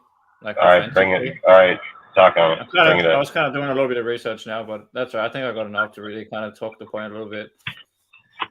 I feel like under Josh McDaniels, because people are so used to like us being a rush first team under Gruden, I think that's going to change under McDaniels. I think it's either going to go one or two ways. It's either going to be more balanced or it's going to be more of a passing team. Because, I mean, I'm just looking at some of the numbers from last year, like right now, through teamranking.com, because I do a good breakdown of the offense, defense, and all that, like all the different statistics. So just going off of like rush play percentage was at like 40.80 or like 40.8, whereas passing play percentage was at like 59.20. So like who was that? So we were ranked like 19th in rushing play percentage and 14th in passing play percentage. And our rushing play percentage was 40.8% or 40.80, sorry. And our passing play percentage was 59.20 out of 100%. So obviously Josh McDaniels scored way more passing plays than rushing plays, basically. And then on top of that, we had the 13th best pass attempt per game, which was actually tied with our whereas our rushing attempt per game was higher, though, which is kind of weird when you think about it. But that's why you've got to kind of go off the play calling instead. So in other words, even though we ran the ball less than we passed, we were pretty effective when we ran it. What is can you look up what Josh's percentage in run versus pass through his career? I'd have to look that somewhere else because I'm just going off of last year, like just the Raiders team, like team stats. But I'll probably have to go somewhere else to look that one up. But this is just going off the Raiders team stats since Josh McDaniels came in, basically. I mean, they do have like the last... he's basically like 60-40. Yeah, it's almost 60-40. 60% pass, 40% rush. As far as play calling goes. And then also I noticed that I was about to look it up, so I might as well look it up now. I was just about to look it up. I was going to look up, okay, how many times was a quarterback sacked per game kind of thing? We were 8th. As in, like, the least sacked, like, top 8. And people are, like, saying, like, the O-line's bad and this and that. No, they're not. We're ranked 8th in the sacks that we allowed per game. Average, right? So... But some of them were Carr's fault because he just running up into the line and getting tackled exactly. anyway. We could have been top 5 if not for that, possibly. Yeah, exactly. So I just feel like when people and it goes shout out to Lunatic because Lunatic kind of made a good point on this when he was talking about like comparing Carr and Jimmy Garoppolo on his last show about system fit. I feel with Jimmy being in the system is provided he's 100% healthy and all of that, our O-line either stays the same or improves from where it was last year from the word go, because they kind of started off slow, but then they gelled during the season, right? So as long as the O-line starts from where picks up from where they left off or gets better, and Jimmy G is 100% healthy, I feel like we could even see like a possibility of like a 63-65% passing to running attack, but the running attack will be just as effective because when we run it, we're going to be more effective with like the similar or less attempts running it because teams are going to be having to play us more for the pass. That makes sense. But when I say pass, I don't necessarily mean like an air raid offense. I mean the sense in that it's going to be like short to intermediate passing. Yeah, basically like especially when it comes to the running backs. Yeah, especially when it comes to the running is going to be a lot more different because like Ziegler, one of Ziegler's biggest reasons he also brought Tucker was how how a lot of us kept complaining like why is Adams like doing a sweep or like why are we having like doing the screen passes? So like they're trying to bring in more speedsters so the run game can get more confusing against defenses. Yes. Like they can just do more like sweeps with Debo Tucker or nice. Carter, and then they can just do the screens that can just help us out a Yeah. lot. So it's really like it's kind of like one of the biggest reasons why they got these players and why they drafted players like Tucker. Yeah, I agree. Because Tucker's one of the guys you can give it to him on a short slant or run a jet sweep or something like that. He can take it to the house, given the opportunity. And then not only that, like you guys are just saying on Renfro, as we know, Josh McDaniels likes to utilize tight ends and slot receivers, which is like, generally short to intermediate passing range, which is something that Jimmy G excels at. Is, George Kittle was his best friend, so to speak. He also likes guys like Brandon Ayuk and Deebo Samuel, like throwing out to them like the short to intermediate, inside the numbers or whatever. So, like, yeah, that's why I'm saying, even though if you're comparing quarterback to quarterback rankings, then yeah, you can say Jimmy G is worse. But in this system, Jimmy G could be better because of the way he plays at quarterback, because of his style of quarterbacking, and because of, like, Lunatic said last night, or this morning, whatever it was for you guys, Jimmy G was drafted by New England to fit that system. Derek Carr wasn't. That's bad. Right. So we're saying that if even under Carr will passing 59% of the time with Carr, I could easily see that going 61, 62 with Jimmy. And I could see us having a top 7 to 10 passing offense easily. I mean, look, Jimmy got a dot. Jimmy got a dot and can throw off to that dump off route for the halfback, dude. Like, exactly, and that's like Brady did for years. And won him Super Bowls doing that. And he's got a great arm attitude. Like, I watched him in the drill today on the cam, and like you can see, like when he'll be set back and just turn dude, like right on dude. And not only that, but something that like I learned was that when it comes to basically improvising or throwing to his non-first read wide receivers, like when the first read doesn't work, you go to the second or third receiver. Jimmy was technically rated as like one of the best to do it. Like his passer rating was like in like the 120s, and he had like I think he had maybe like the 12th, like top 12 most touchdowns when it came to like non-first read touchdowns. And he had a lot of red zone touchdowns too.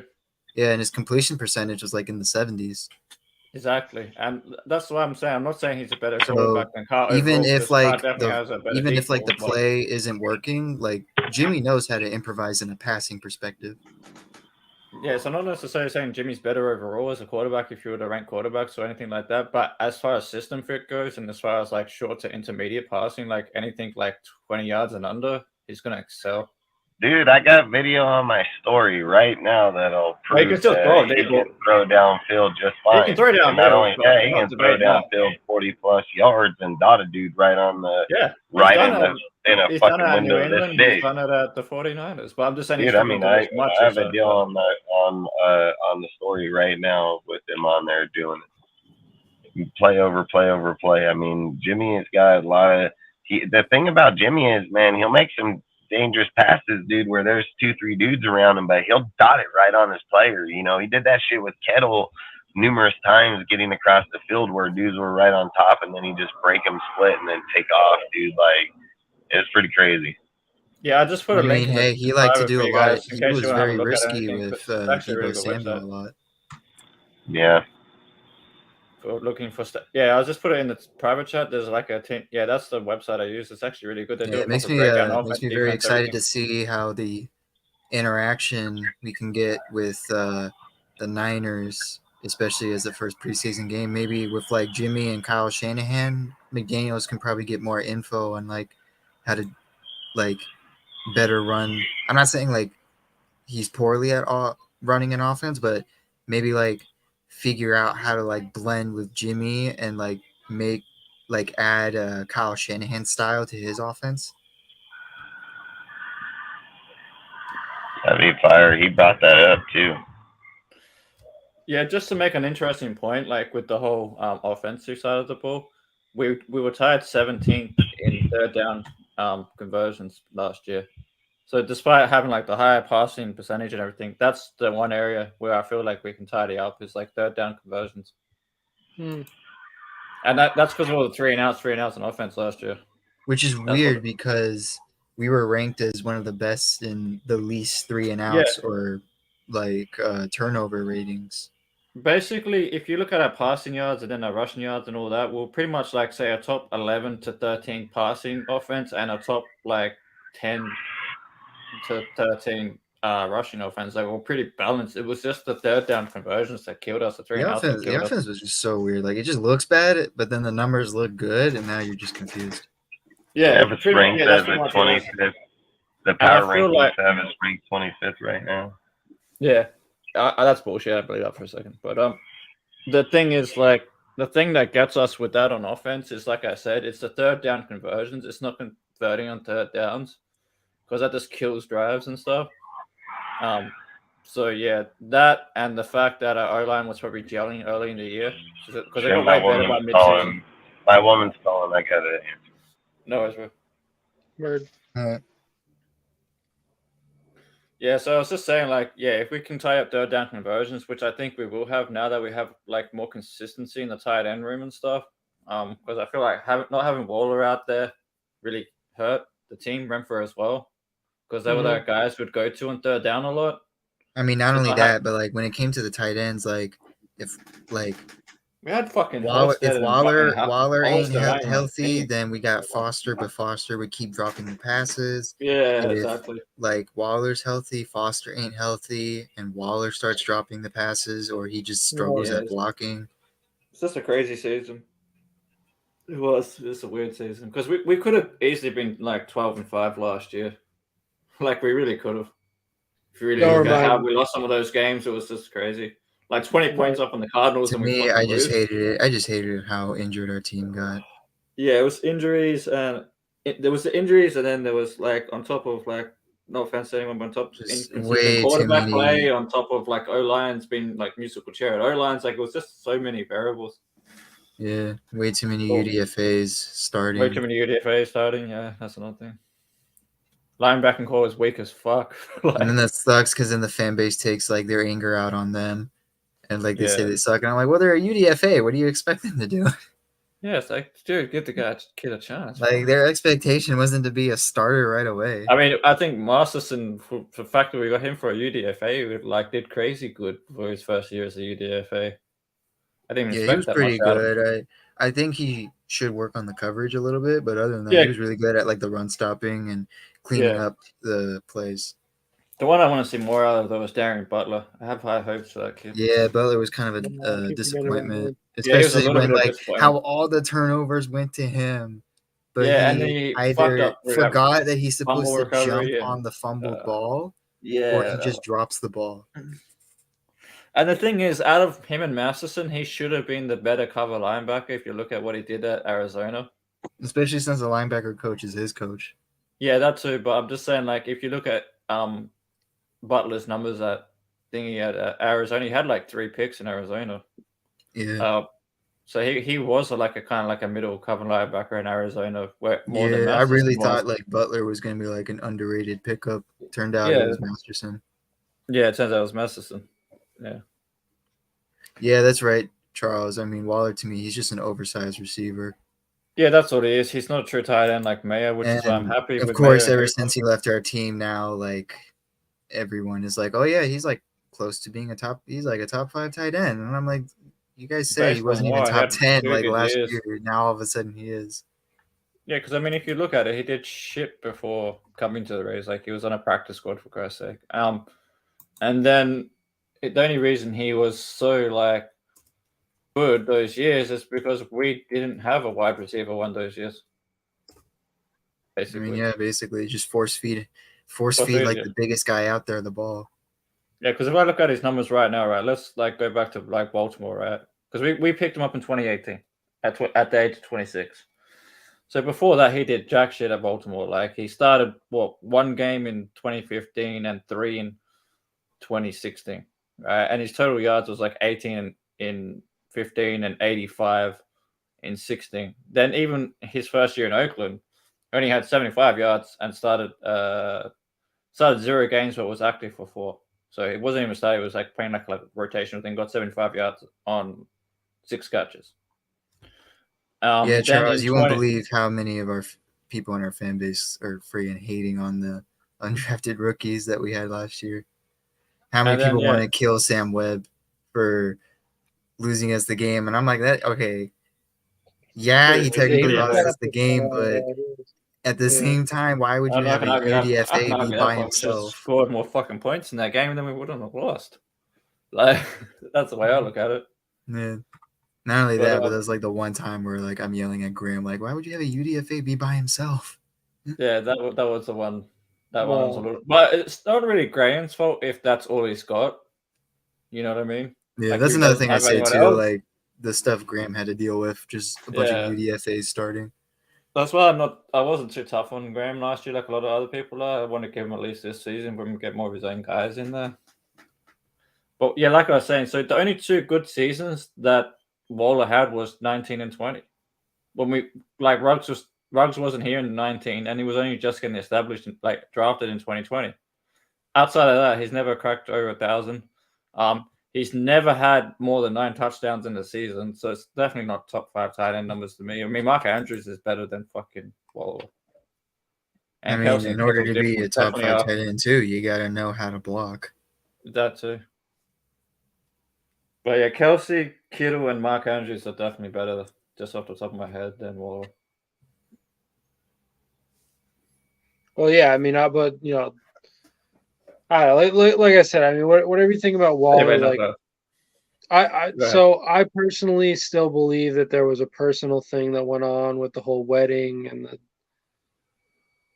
you know, I don't know if he was upset they didn't get invited, but there was some sort of spat between the two, and that accelerated. Because honestly, right, like Waller was being treated just like Renfrow was. Where like there were rumors that they were shopping him. There were rumors they were shopping him. They didn't get it done.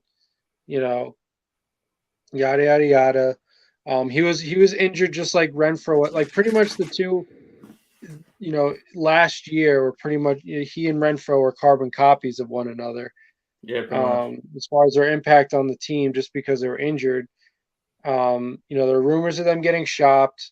Obviously, it hasn't happened with Renfrow, and it didn't look like it was happening with Waller either. And then this whole, you know, thing about the wedding and not being invited, and Waller getting pissed that McDaniels like leaked some information about it, because Waller and Kelsey Plum wanted to keep it private. So, to me, there was, you know. Because the deal that was actually made happened like that. Like it was just, he's going to, you know, he's going to the Giants. Like that's it. So to me, it was just like. I think what happened is, so I was just like agreeing with everything you're saying, but then also saying like, yeah, I think once Waller maybe like to put it in layman's terms, he backtalked McDaniels. He's like, you're right, you want to backtalk me? Fuck you, you're going to the Giants. See you later. You know what I mean? Like he's trying, because he's got to establish himself. Like, I'm the motherfucking head coach. You're the player. Like, you know what I mean? So if you don't want to play ball, you don't want to play for the team, whatever. You want to be a cancer in the locker room, whatever. See you later. You know what I mean? Right. Yeah. So, you know, and honestly, I would have expected them to get a greater return out of Waller. I slightly disagree there. Just because, like, I feel like a top 100 pick is still, like, really valuable. Still top 100. And not only that, I mean, if it was a healthy Waller and all that, then, yeah, I could expect a bit more. But the fact that we got a top 100 pick, which is, like, top, if I'm not mistaken, that's, like, still at the top end of the 3rd round. He getting that for an injured player is still pretty good. And then there's some people out there that say, like, we didn't we didn't use the pick well or whatever. I disagree on, not saying you said that, but other people have said that. I disagree on that point too. In that Trey Tucker is actually something we need on this team. We need that guy that can take the top off. That's something we've been missing since the Ruggs accident. It showed in 21 and it showed in 22.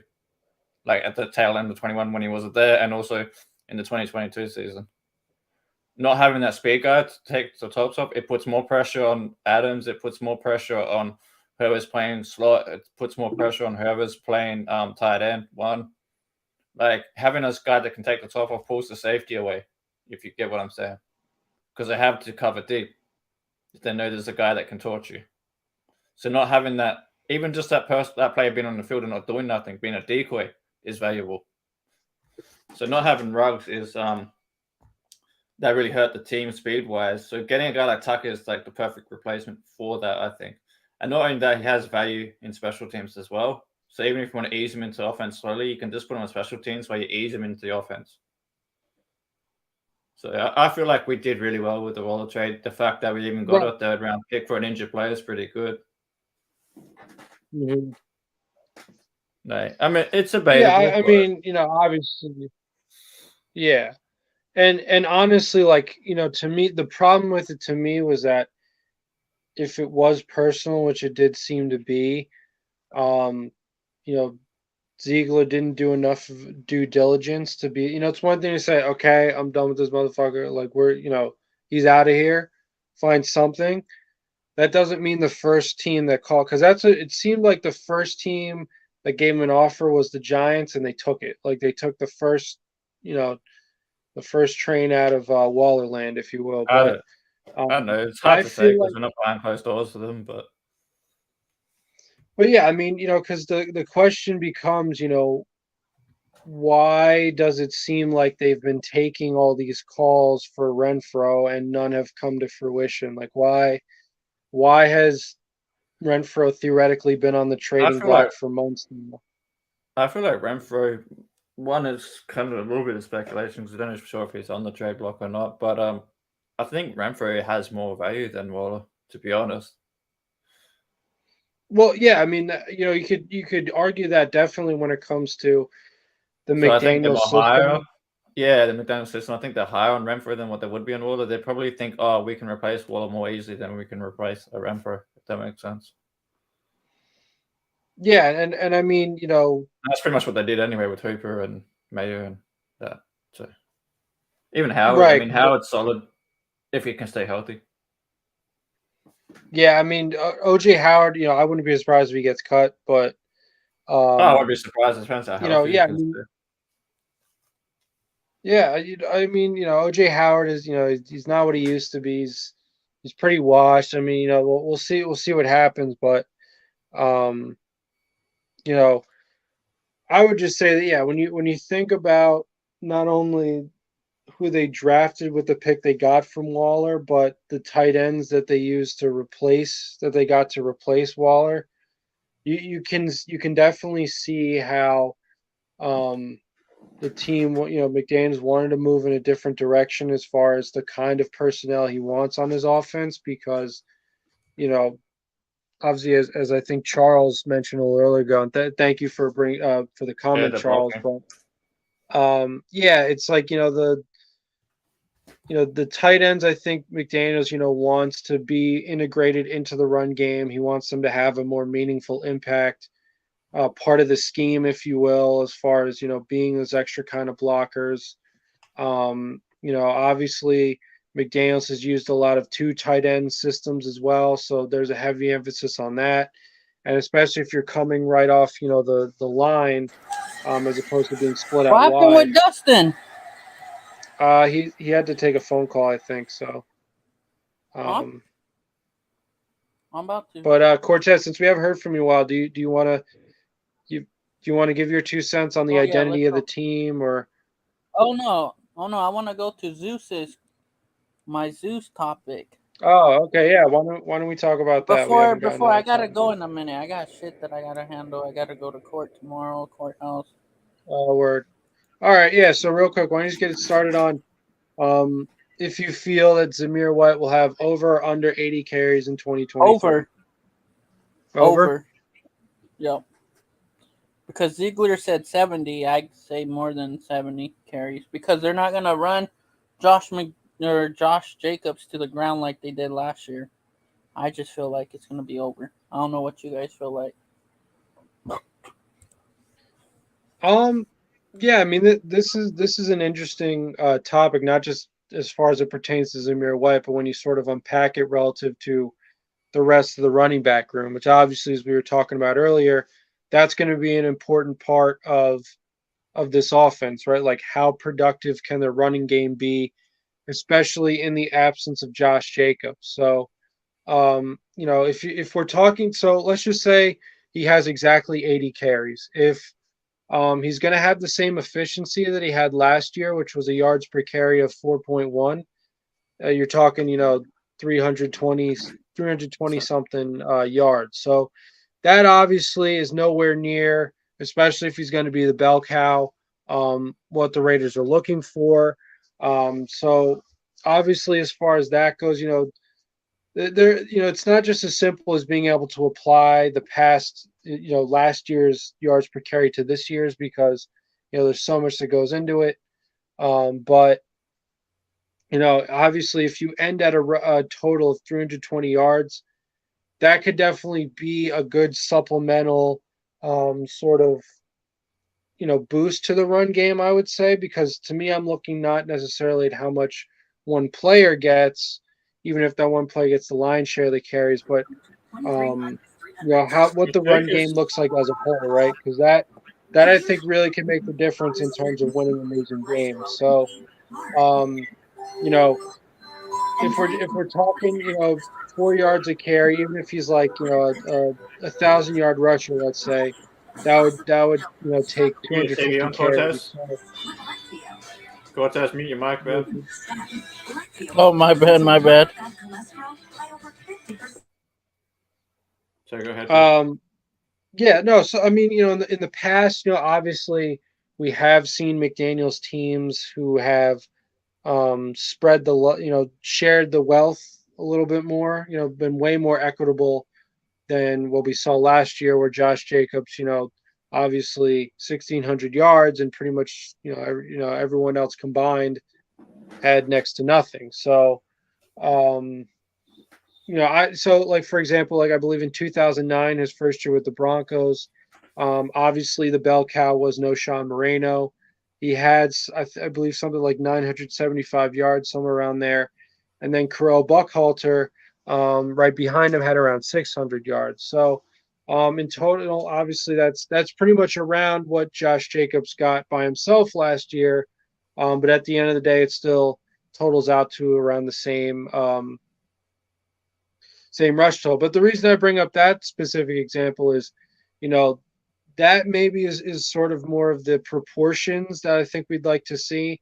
Obviously, you'd like more guys to have meaningful carries and a meaningful amount of rush yards to round out the running game and the and the running back room. But salute out goes for coming back in. Salute, but guys. like I said, if Zamir White's only going to get this amount of carries, or even if it's only a little bit over 80, you want the efficiency to be better, because if 300 something yards is like okay, but really, even if you want him to be like a secondary kind of a back, an auxiliary kind of a run option, you're probably looking at like somewhere between like 450, 600 yards. So, you definitely, Hey, Jeff. Yeah, what's up?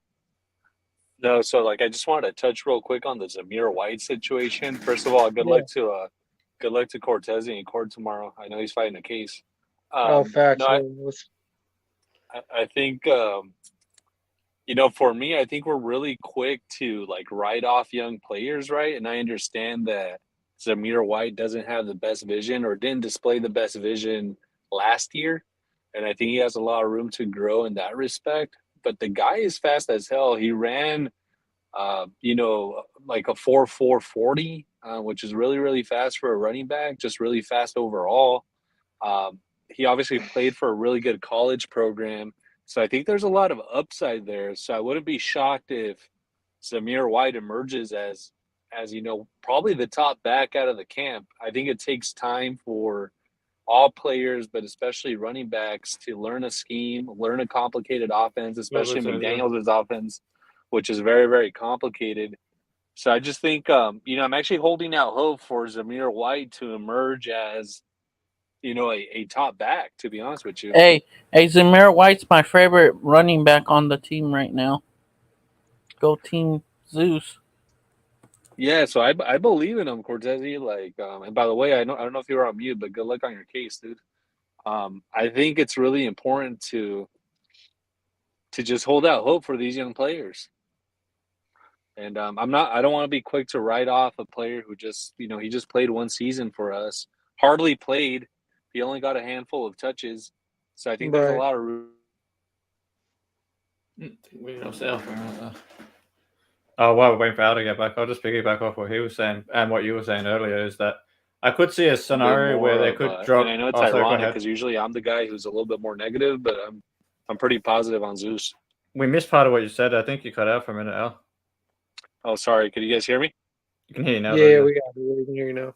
Yeah, I think I was switching from Wi-Fi to from my data plan. No, I was just saying I think I'm usually one of the negative guys. Usually somewhat pessimistic on the outlook of our team and certain players, but I'm actually pretty positive on Zamir White. I think he was a young player. I think he only got a handful of snaps last year, so there's a lot of room for him to grow and develop. Yeah, just piggybacking off what you guys were saying is that, and what Jeff was saying earlier, is that I could see a situation where if JJ signs a tag plays, he could drop to like, say, 250 touches for the season and still get it around like, say, close to 1,200 yards or like 11, let's just say argument's sake, like what you got with Gruden, 1150. Then you add Zeus on top of that, he gets around 378 if he does 90 carries at 4.2. So that's about 378, almost 400 yards. And I think that brings up to around that 1,600 mark, similar to what Jay got by himself. If that makes sense, on the same amount of touches. So I think that's possible, but I think the touchdowns might go up just because you've got two different kinds of backs, and then Zeus' speed might get more touchdowns, like in the red zone or like 20-yard line, stuff like that, where you can just if he can work on his vision and hit a hole, and then he's off to the races, kind of thing, like he did at Georgia. So if we can do that, yeah, the yardage might stay around the same, like 1628, 1650. But maybe instead of only having like 12 rushing touchdowns, we have like, 15 to 20 rushing touchdowns instead between the two. It's kind of similar to what happened at New England when they ran two backs. You'd have one back that will have like most of the yardage and most of the touchdowns, like, 12 to 15 touchdowns, and the other guy has like 5 or 6. And like, 400, 500 yards. All right, guys, I'm about to go. I'll catch you guys on Friday. Hey, one more thing, Al. There will not be no Dark Owl's Go show tomorrow. No show tomorrow. Word. I'll come. Just don't. I got heck of stuff that I gotta handle tomorrow. Oh yeah. No worries. All right, bro. Yeah, good luck on everything, man. Hope it all works out. Good luck on the case, dude. Don't worry about it. It'll be Yep. all right. All right, bro. Yep. Peace. All right, late. All right, peace out, man. And I agree with what Charles said. Like, when JJ does come back, they're not going to baby him. One man doesn't make the team. I agree with that statement. As much as I like JJ, at the end of the day, it's like no one player makes the whole franchise. So, if JJ plays, he doesn't play. At the end of the day, it is what it is. Hopefully he does. Because I still love JJ to be the lead back, you know what I mean? But just don't be surprised if he comes back and it's still like technically RB1. Just don't be surprised if his carry count drops. I won't be. Because they've got to work these rookie backs in. They have to work these rookie backs in at some point. Yeah, I mean, obviously that's sort of the frustrating thing, right? Is when it comes to Zamir White last year, I mean, one way of looking at things, if you just look at the stats, is that it's such a small sample size, they didn't really give him enough of a look to really see what he's made of. But at the same time, when you recall those games, at least as far as what I remember from those games is that there were moments where they tried to get him going. They tried to see if you could find some daylight, and it never really came to fruition to the point where I think they just decided to like effectively shut him down for the year. So, that's one of those things where maybe over time, law of averages would say that, he would start to find some daylight. Maybe he would start clicking talent wise. he'd be able to start finding holes and whatever and trust the system. But and another wild card, I believe Al's Ghost mentioned this, was is Britton Brown, right? Because Yeah, Britton Brown pretty good for me, preseason. What's up? Oh, I said Britton Brown looked pretty good last preseason. Yeah, exactly. I mean, to me, why I think he's an X factor, a wild card, you want to call him, is that I really remember watching his highlights from college right as the Raiders drafted him, and I really liked what I saw. Like I really saw. I mean, obviously, it's Pac-12 football. Maybe not exactly. It's a Power 5 conference, but maybe not exactly the best conference, especially at that time. But like I said, I like what I saw in the film. So the fact that he was essentially a healthy scratch all of last year, it was frustrating for me because you wanted to see what these other guys can do. On top of that, what's interesting is that, especially given the fact that obviously contract talks broke down between Josh Jacobs and the Raiders front office, I would have thought that they would have tried to sabotage him a lot more. In other words, purposely give him fewer carries so that obviously the production wouldn't be there, so that when it came back to coming back to the table to negotiate, the Raiders would have more leverage because they could just obviously show him his own numbers and say, well, we don't feel confident in signing you to a big deal. But that wasn't the case, obviously. Obviously, Josh Jacobs, in his mind, and I do agree with him. I hate to say it. It really did seem like he was the hero last year. Like he kind of, when the team started to retool its offense in terms of him and really make him the feature, it really started to get going, and they started to, be a lot more productive. So,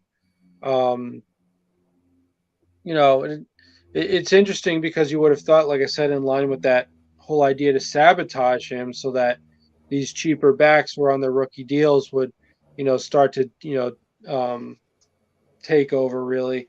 You would have thought they would have gotten more volume last year, but obviously that wasn't the case. So, sorry to cut you off. Sorry, I didn't mean to cut you off. I just wanted, before I forget, what I was going to say. Just going off what you're saying, is I feel like they're going to do that this year, because I was just thinking about it and looking at how Josh McDaniels did things in New England before he came over. They tend to also redshirt their players a lot, like their draftees. They tend to redshirt them the first year a lot. So I feel like that's maybe why that didn't happen yet. What you were saying with sabotaging Josh, so to speak. But I feel like this I wouldn't call it sabotaging, but this year I feel like his carries is going to drop way down from 340 to 250, 270. Somewhere like that, especially with Ziegler literally saying out of his own mouth that Zeus is getting at least 70 carries this year, so that puts him at 270 already. So sorry, right, yeah. I mean, this is the thing, right? So, if McDaniels is truly on somewhat of a hot seat, if he's really under pressure to produce some kind of results, at least on offense this year, he may very well, if Josh Jacobs obviously becomes available at some point, which at this point seems to be a big if, if Josh Jacobs obviously is a guy who can come in and really make that much of a difference, then we might very well see a very similar sort of carry differential, or sort of a kind of a season last year where Josh Jacobs got the lion's share of the carries. We may very well see something like that, but that's sort of the thing, right? If they can sustain a run game without him, then I mean, sabotaging him as far as taking carries away from him, that would be great, right? Because then obviously, like I said, it sort of weakens Josh Jacobs' position. It gives him less leverage. It prevents him from saying I have to be the hero. Because obviously, a guy like that coming off a year like that, especially if he gets the feeling that he's going to have to come back and do that again, which obviously is something he's expressed, then he'd like to be compensated adequately, at least as far as the security of a long-term contract. Now, obviously, we don't exactly know what kind of figure he's looking for or what the Raiders would be willing to offer him, but that's the thing, right? I mean, this sort of also reminds me of what I was saying about how the Raiders should approach this draft. Going into the draft this year, because Bijan Robinson, for example, was projected to be around a top 10 pick. The Raiders had the number 7 overall pick, and not everyone agreed with me, but had they decided to use their 7th overall pick on a guy like Bijan Robinson, the whole Josh Jacobs thing to me is just completely moot. I mean, they could have traded him for whatever. They could have released him if they wanted to at this point. And certainly when you look at what the Giants have just recently done with signing James Robinson to a 1-year deal, that seems to me to clearly have sent a message to Saquon Barkley by saying, like, okay, like, you may very well not be needed with James Robinson now in play. So, to me, that is the biggest point, right? Like, how big of a talent gap is there between Josh Jacobs and the next man up, or all of the sum of everyone else together? Because obviously they didn't prioritize running back this year in the draft. So yeah, I mean, that it's still a big question mark, and we have to see how they piece it together. But I mean, and you look back at a very interesting year for me is the 2021 Patriots, because that's obviously the most recent year in which Josh McDaniels had personnel to his liking and had his kind of guys. They finished top 8. They finished 8th in the league in both attempts and rush yards. And meanwhile, they only finished 26th in pass attempts. So that could be because they had Mac Jones, though. Yeah, that's true. But I mean, you think about it, like, you look at the numbers down the line in that year. Obviously, leading rusher is Damien Harris with 900. Yeah, I agree. I agree with the Russian attack. They definitely did a more of a committee between those two.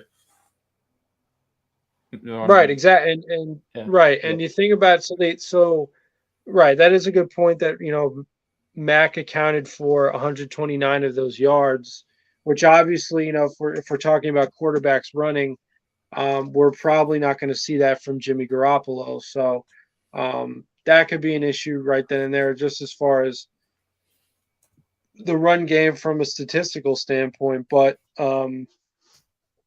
certainly what you saw, even Mac Jones notwithstanding, you look at the rest of these numbers. There's still a pretty good amount of spreading the wealth. I mean, you had Damien Harris only had 929 yards. Ramondre Stevenson was a healthy change of pace back at 606. Brandon Bolden, who obviously is on this team here, and who obviously he had a really good efficiency as far as yards per carry at 5.1. He totaled out at 226 yards. And for that matter, you had a bunch of wide receivers on that roster contributing to the run game. I mean, you had Kendrick Bourne with 125 rush yards. So, I mean, to me, I look at that and I say, not only you have to have at least 2 to 3 backs who can contribute to carve out sort of the same kind of production that Josh Jacobs brought to the table, but maybe you can incorporate some of these wide receivers into the run game, as far as like wide receiver reverses, things of that wide receiver, maybe wide receiver screens beyond the back, behind the line of scrimmage, things of that nature. So, to me, go ahead. Sorry to interrupt. I didn't mean to interrupt you, but I just want to make a quick comment regarding Josh Jacobs. And I think Ozzy was on the live when I made this same comment last night, but maybe I'm missing something. But, an argument for paying Josh Jacobs that proponents of Josh Jacobs say is, hey, we got to pay this guy because he earned the money. Well, number one, he already got paid for the games that he played. It's my understanding that he didn't do it pro bono. He actually got paid and the paychecks cleared, number one. Right. And then number two, the guy is going to get paid north of $10 million for the upcoming season. And I don't know about you, Jeff, but I'd be willing to suit up for 3.5 months for a fraction of that price, for a fraction of that fee. Right. And I understand I'm not a professional athlete, and I don't think anyone on this panel is a professional athlete. But I think on some level we have to call out, and I'm just going to say it, we have to call out a certain level of greediness that these professional athletes have. Yeah, I've been saying that for a couple of weeks now. Yeah, and on some level, it actually really bothers me. It actually really, really bothers me. I'm not talking about just JJ with that. I'm talking about the NFL as a whole is way overpaid, especially quarterbacks. Yeah, absolutely, Ozzy. I think it's, you know, the amount of money that these guys get paid for a few months of work. And I understand there's OTAs and there's training camps. So it's, in effect, it's more than a few months of work, but the season itself goes from September to effectively mid-December, late December. And if you're lucky, you go into January and there's only 2 teams that play in February. It's a very, very short season. And right. Just to put things in a little bit of perspective, I mean, I know it's not the same sport. That this greediness needs to get. Yeah, I mean, it's quarterbacks. Like, the whole reason why running backs are saying they're underpaid is because quarterbacks are like way overpaid, in my opinion. So that kind of sets the market. But in saying that, though, like just like any sport, you know, you got your off-season training programs, you got your workouts, you got all that. So, which I'm aware of, right? And I know it's a different sport, but I'm just trying to like put things in perspective, okay? Like of why I see things the way I do. We have a NFL is obviously, you know, the American Football League, right? Like it's like you know, it's your country's football, right? Like, you know, it's your own unique style of football. So we have our own unique style of football, and the highest paid player is like 1.35 million, and he's like one of the best in the game, like ever. Right. So, and they train in the heat and whatever. Most of our stadiums like don't, you know, we have like open stadiums, like so. And we play on one of the biggest ovals in the world. Like, there's no oval bigger than an AFL field.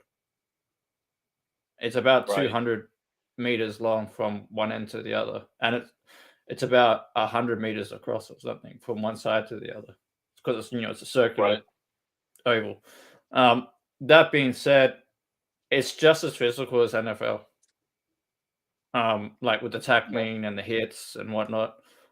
Only difference is you can only tackle between the collarbone or just below the collarbone up here to the knees, like just above the knees. But we take hits and damage whatever, just like these guys do. So if you're getting paid $10 million, which is like the 4th highest base salary for your position, I don't see why you're crying about it. Yeah, and to that point, Ozzy, if these guys are complaining about being underpaid, I wish I was getting underpaid and I had a $10 million contract right in front of me. Like, what kind of argument are you making? I don't know. It's almost like I get why.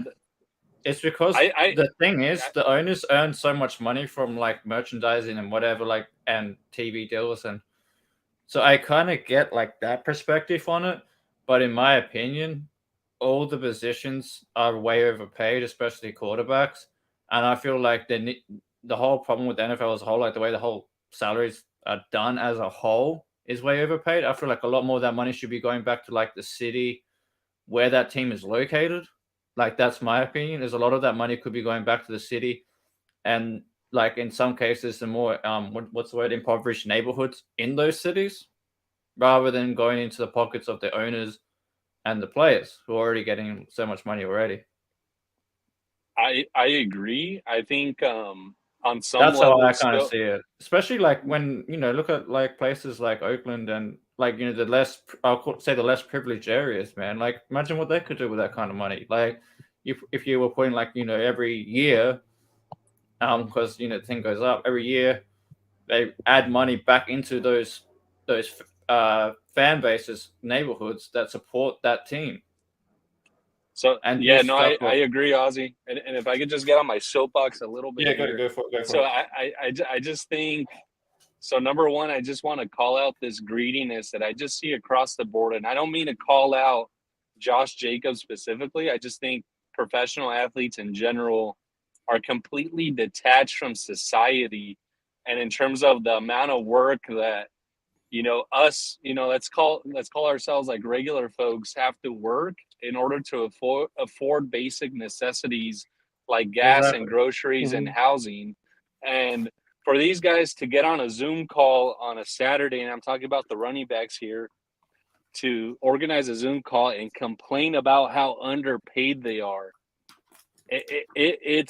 they're so out of touch with reality, and it's almost like a spit in all of the fans' faces who watch these guys on every Sunday, every Saturday, every Thursday, whenever the games are played, every Monday, who, work hard, spend their hard-earned money on flights, hotels, tickets, etc. Like Mark Davis effectively priced out most of Raider Nation, which is why when we play at home, you have a bunch of visiting teams taking over the stadium. Like, I just think greediness at all levels of the NFL needs to be called out. And I understand everyone wants to get paid. Everyone wants the biggest contract. And I understand that these guys have short careers due to the nature of the work that they do. But no one's forcing. But no one's forcing. So I just want to add before you go to your next point. Yeah, they might have short careers, but I guarantee in their short career, they make more than most of us were making our fucking lifetime working for like 50 years. Absolutely. That's facts, Ozzy. And I don't mean to be a hard ass here by saying what I'm going to say right now, but if Josh Jacobs doesn't like his $10 million salary that he's getting offered for this year, you don't have to play football, dude. Like, you don't have to play football. Like, you could decide to do something else with your life. You're probably already set up financially for the rest of your life. Like, you don't have to play if you don't like it. Or if you actually truly feel like you're underappreciated and you're not getting paid enough money because $10 million is not enough for you, then you could quit and you don't have to play. We got to stop catering to these guys as if like they deserve the moon and the stars and the sun and the Milky Way, et cetera, et cetera. Like, they are effectively employees just like you and I. Yes, they have, let's just call it like a different kind of job, but they are employees at the end of the day, and they don't have to. Josh Jacobs does not need to continue playing if he truly feels like he's being underpaid. Find something else to do with your life, dude. You're 25. Sell real estate. I don't know. Become a YouTube content creator. I don't know. Yeah, exactly. Jump on DSR, start merchandising your t-shirts or whatever. Like, anyways, I just wanted to get on my soapbox a little bit and just say that, dude, because like I just feel like these guys are just like way out of touch with society, way out of touch as to like what a regular salary is. Like, hey, the average American, I believe, makes $50,000 a year. Like $50,000 a year. Like, dude, you're getting offered over $10 million, and that's still not enough. Like, it's just ridiculous. Anyways, yeah, I agree with that, Jeff? Charles, because I said the same thing, Charles. I said that's what I said earlier. Like, yeah, it's really the owners that kind of as well, because they pocket a lot of the money, and that's why the players want more money. So I kind of get that. And that's why I'm saying there should be like a restriction put on how much the owners can actually pocket from like ticket sales and merchandising and all the rest of it. There should be a percentage-based system that they can only pocket certain percentage, and the rest has to go back either to the stadium and like to lower ticket prices and whatever, then back to the communities that actually support that team. But anyway, that's me. Yeah, dude. I mean, I think as fans, we're the ones who get squeezed the most, and we're the ones who are underappreciated, dude. Like, we haven't had a winning product on the field for over 2 decades, and here we are. We're the guys buying the jerseys, buying the tickets, getting on flights, getting the hotel rooms, etc., hitting up Raider Image for the latest gear drop. And, maybe we're the dumb ones.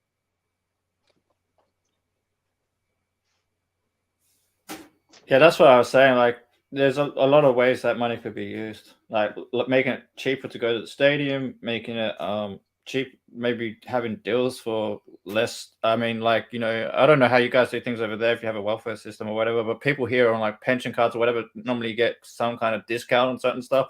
So you could, like, even our AFL team here, they discount pensioners and that. They give them discounts on tickets, they give them discounts and stuff, because they're pensioners or whatever, right? That they don't work anymore or they don't have a job or whatever. So they discount the tickets for such people, making it cheaper and easier for them to get to the game and all that. So they could do stuff like that. They could make it cheaper to get like a hotel deal if you're traveling to see the team in Vegas or whatever. There's a lot of things they could do with that money. Not to mention building, like, helping impoverished schools or hospitals or whatever. Like, there's a ton of shit that money could go to the communities that actually support whatever team you're talking about out of all 32 teams. Like, whatever team it is could help that city and the less fortunate people in that city. Right. No, I completely agree with that, Ozzy. I'm also just the greediness really gets to me because you're making $10 million a year, and I understand that you want an extended contract. You probably want 3-4 years, maybe 30 million guaranteed, etc. I can understand the guaranteed money because these players probably have to pay like their own, like, if you get a job or whatever. I don't know how you guys do it here, but in a job here, we have what you call work cover. So if you get injured while doing the job, you have work cover. So I can understand them having some form of work cover. Or if they have to pay their own work cover, having that in the guarantees, like the guaranteed money is the work cover kind of thing.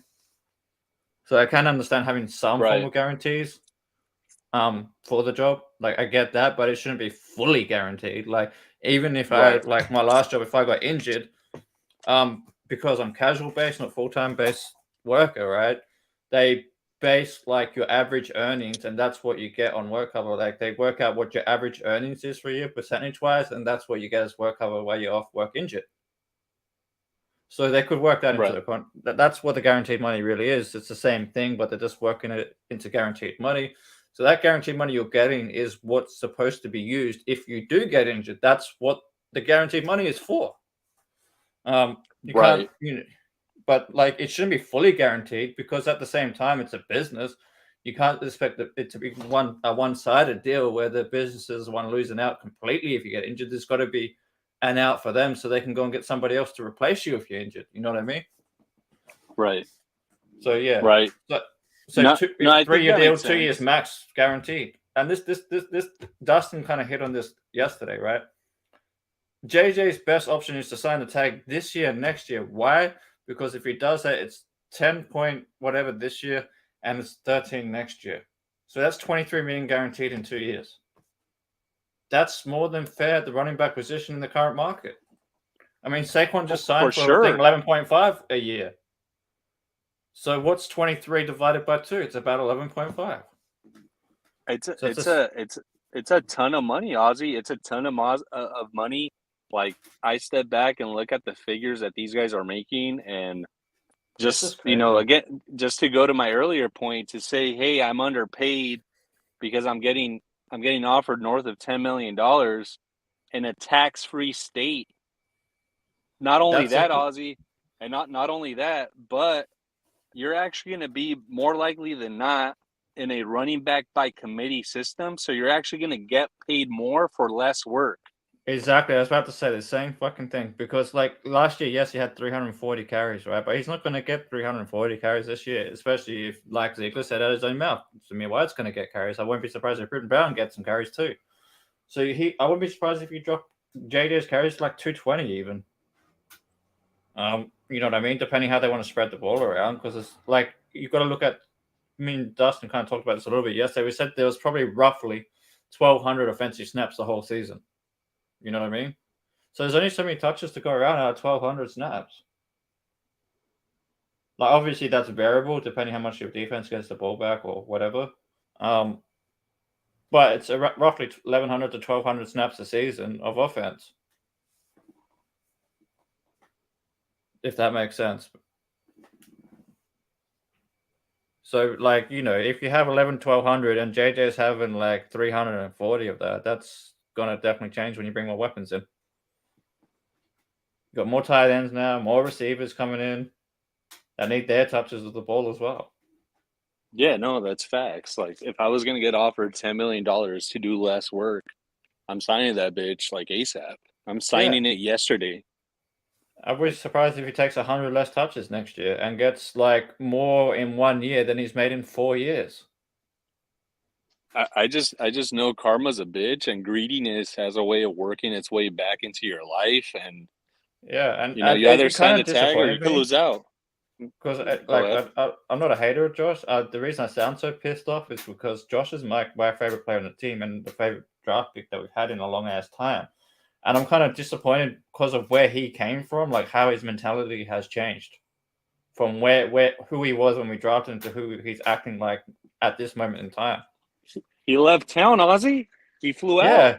Yeah, I know, and that to me is just ridiculous. Like, he probably went to the meeting. I don't know what's going on, but it's not just that. It's just the Twitter trolling as well. It's becoming a bit of a diva. He's a diva. Yeah, he's a diva. He's a diva. And we got to call him out. Yeah, and I thought Josh was better than that. He definitely was better than that when we drafted him, because he knows what it's like to come from nothing, right?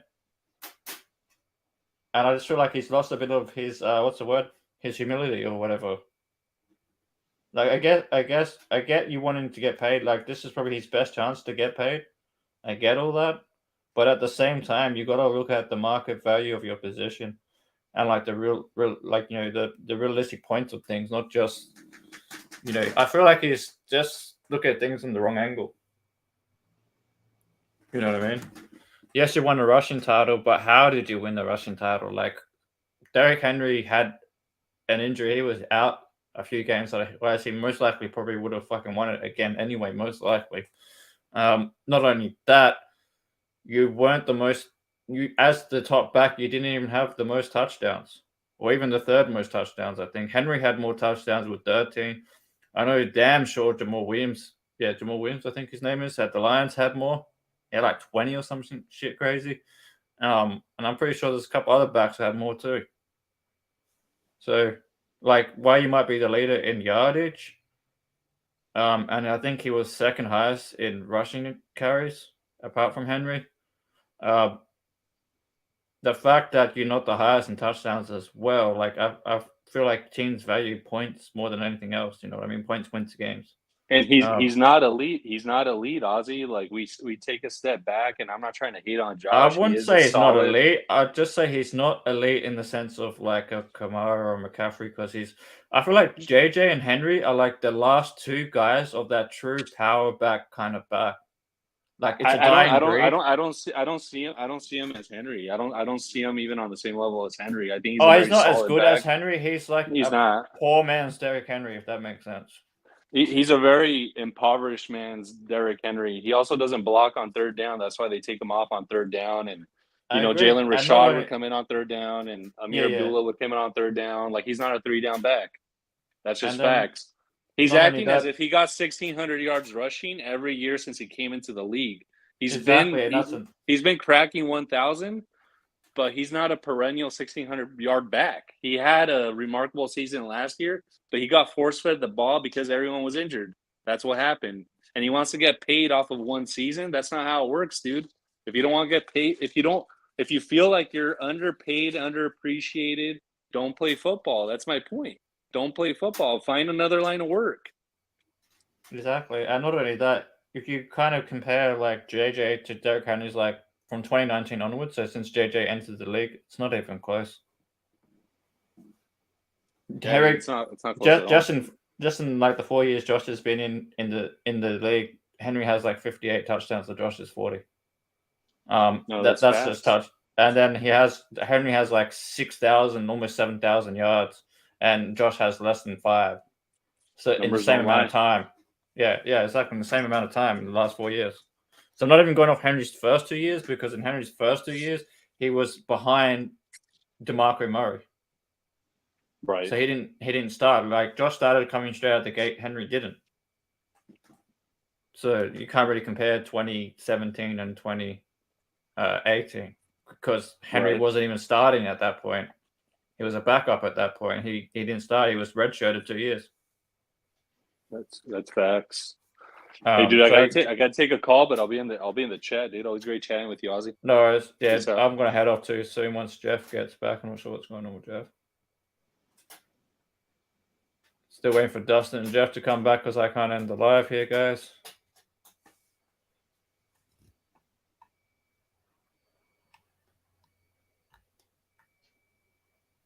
Yeah, and I can't highlight the comment, Charles, because it's Jeff and Dustin's channel. So I'll just read it out. Yeah, he's come a long way from sleeping in his father's car. And I get money will change anyone, but like in all honesty, not to get into too much personal shit, I have way less than what I have now. Not saying I'm rich or nothing like that, but I used to have way less than what I have now. But it ain't gonna. It depends on the person. While money can, it can change your life for sure. It doesn't have to change your personality. That's really a choice, I guess. Because I definitely used to have way less than I have now. I'm not saying I'm rich or nothing now. I'm like, I used to be like really bad off, so to speak, and now I'm like at a good place in life. Got a really high-paying job working in disability, but it's like really good pay and stuff. A lot better than when I used to do like just odd jobs here and there for whatever money I could get. As well as some years where I was actually unemployed looking for work. So now I've actually got a skilled job, so to speak, and it pays pretty good. So, but that just because I got more money now all of a sudden doesn't necessarily have to change the way I view things or the way I see things as a whole. But I do feel like Josh has his mentality has changed. I feel like him and Saquon were talking, and I feel like Saquon's influenced Josh's opinion a little bit. And then he's the first motherfucker to even sign the deal anyway for 11.5. And if Josh signs the tag now, this year and next year, he'll make the same money as Saquon anyway, and it's fully guaranteed.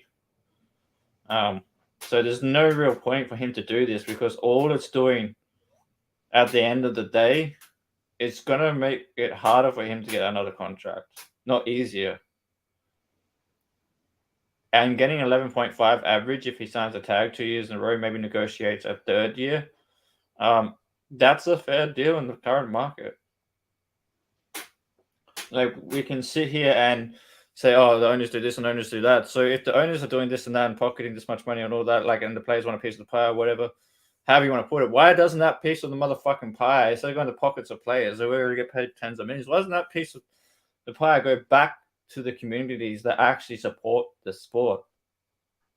Right? Because at the end of the day, this money comes from people watching on TV, people fucking buying jerseys, people buying tickets and merchandise and whatever the fuck else, right? No matter what team you support, that's where the owners get the money from, is from investors and then also from the fans. So rather than all this extra money that keeps coming back into the sport from new TV deals and shit, why, instead of people's wages having to increase every fucking season or whatever, however often it is, why doesn't some of that money go back into the people that support the sport? Like, I mean, I had a look online at the ticket prices at Allegiant Stadium and I was like, gobsmacked, man. Like, what the fuck? I gotta pay that much if I wanted to come there for a fucking blood nose seat? Like, come on. No wonder there's no black hole anymore at fucking Allegiant Stadium when you're charging that much. How is someone, like, no shade at nobody, but like, I kind of, because I came from less privilege as well, some of these ticket prices is definitely outpricing certain people. And it shouldn't be like that. Like, if you're a supporter of the team, you should be able to afford at least a basic level fucking tickets to go and watch the game. You know what I mean? But so instead of these owners having to pay extra money to players, why isn't there something in the NFL and the rules, whatever, in the way things are run, that forces owners to only be able to pocket a certain percentage of the profits? So instead of them like pocketing like damn near 100% of the profits, or how much do they pocket now, why don't they make the rule that they can only pocket 65% or 60% of the profits, and that the other, say out of the other 40%, let's say hypothetically, the other 40%, you could use 5% or 10% for pay rises to players or whatever, and then the rest goes back to the city that supports the team. Like, it's just crazy.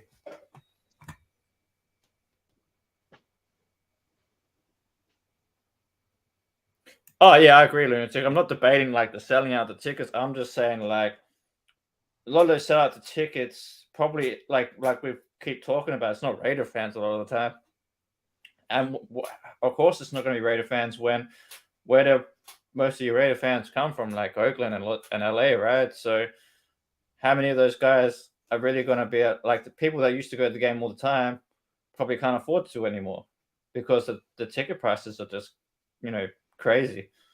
And like you said, people are reselling the tickets because they just kind of either they can afford the ticket, but then they can't afford the accommodation or something like that, So they just can't get to the game because the hotel pricing in Vegas might be high. I don't know. Have to look into that one.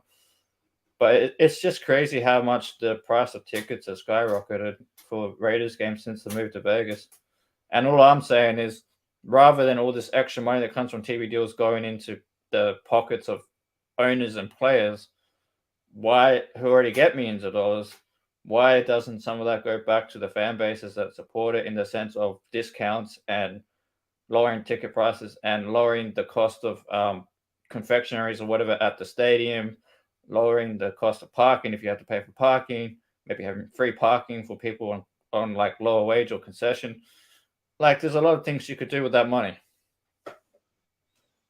Yeah, it's definitely a hustle. I don't disagree with that. I don't kind of like, man, if you're a dude that has a ticket to a Raider game and say like, there's a team coming in to play us that is popular, whoever that might be, and you can sell your ticket for double the money that you paid for it and help feed your family, I have no problem with that. Like, I don't blame you for doing that. Yeah, that's what I mean. It goes to the salary cap. The TV deal money goes straight to the salary cap. That's my point, though. Why does it automatically go to the salary cap? It shouldn't. Like, you get what I'm saying? That's basically what I'm talking about, is that the money just goes straight to the salary cap. It doesn't go none of that money goes to the fans watching the game. None of that money goes to the fans supporting the team. It just goes straight to the fucking salary cap. And then these players want to have bigger contracts because it's going straight to the salary cap. So I see both sides of the argument, but then I'm saying there's a third party of the argument as a fan, that why doesn't some of that TV deal money go to the actual people watching the game? Because if we don't watch the game, if we don't, like, if there's an empty stadium, how are they going to pay players then? Like, if you think about it logically. I'm not saying that would ever happen, but I'm just saying hypothetically. So why isn't it that the fans are the ones always losing out? I just find it weird, just because a lot of the time here, my team does certain things for people on concession and that, and I just don't see it happening in the NFL. And I feel like they should introduce that. Because there's way more money in the NFL than what there is in the AFL, and yet we managed to find a way to do those things that I'm talking about in AFL, but they don't do it in NFL. It just goes all to the owners and the players. Maybe sometimes they'll do like some outreach programs and that, like Food Bank, which is good. Like, that's a good start, but they could do more.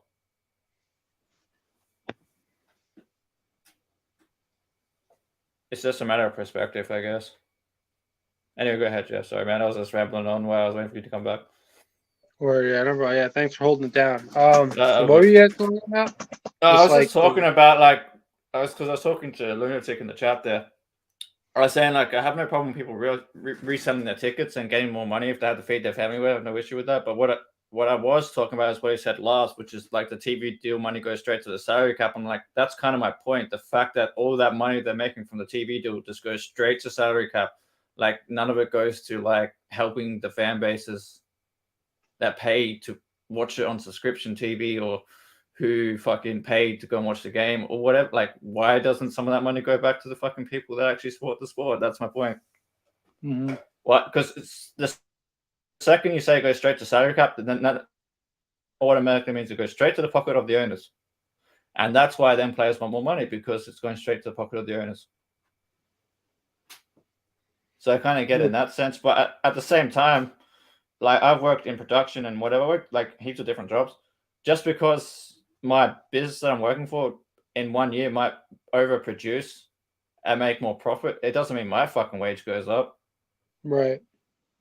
So there's that side of it too. But the point I was making is there should be more done for the communities that support the sport. That was my main bottom line point, especially like in like less privileged areas,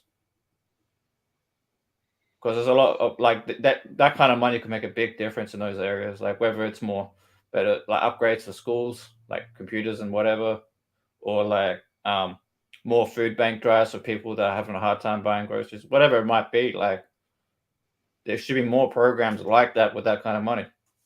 There's some already done. Like I know the Raiders have done some food bank stuff and that, but they could do more. And not just the Raiders, but all 32 NFL teams. Right. Yeah. I mean, right. Yeah. I mean, you know, a lot of this stuff, unfortunately, is performative, and a lot of it is, you know, PR stunts and wanting to. Yeah, it is. It is. It's PR. Yeah, it is PR. Yeah, it is. Right.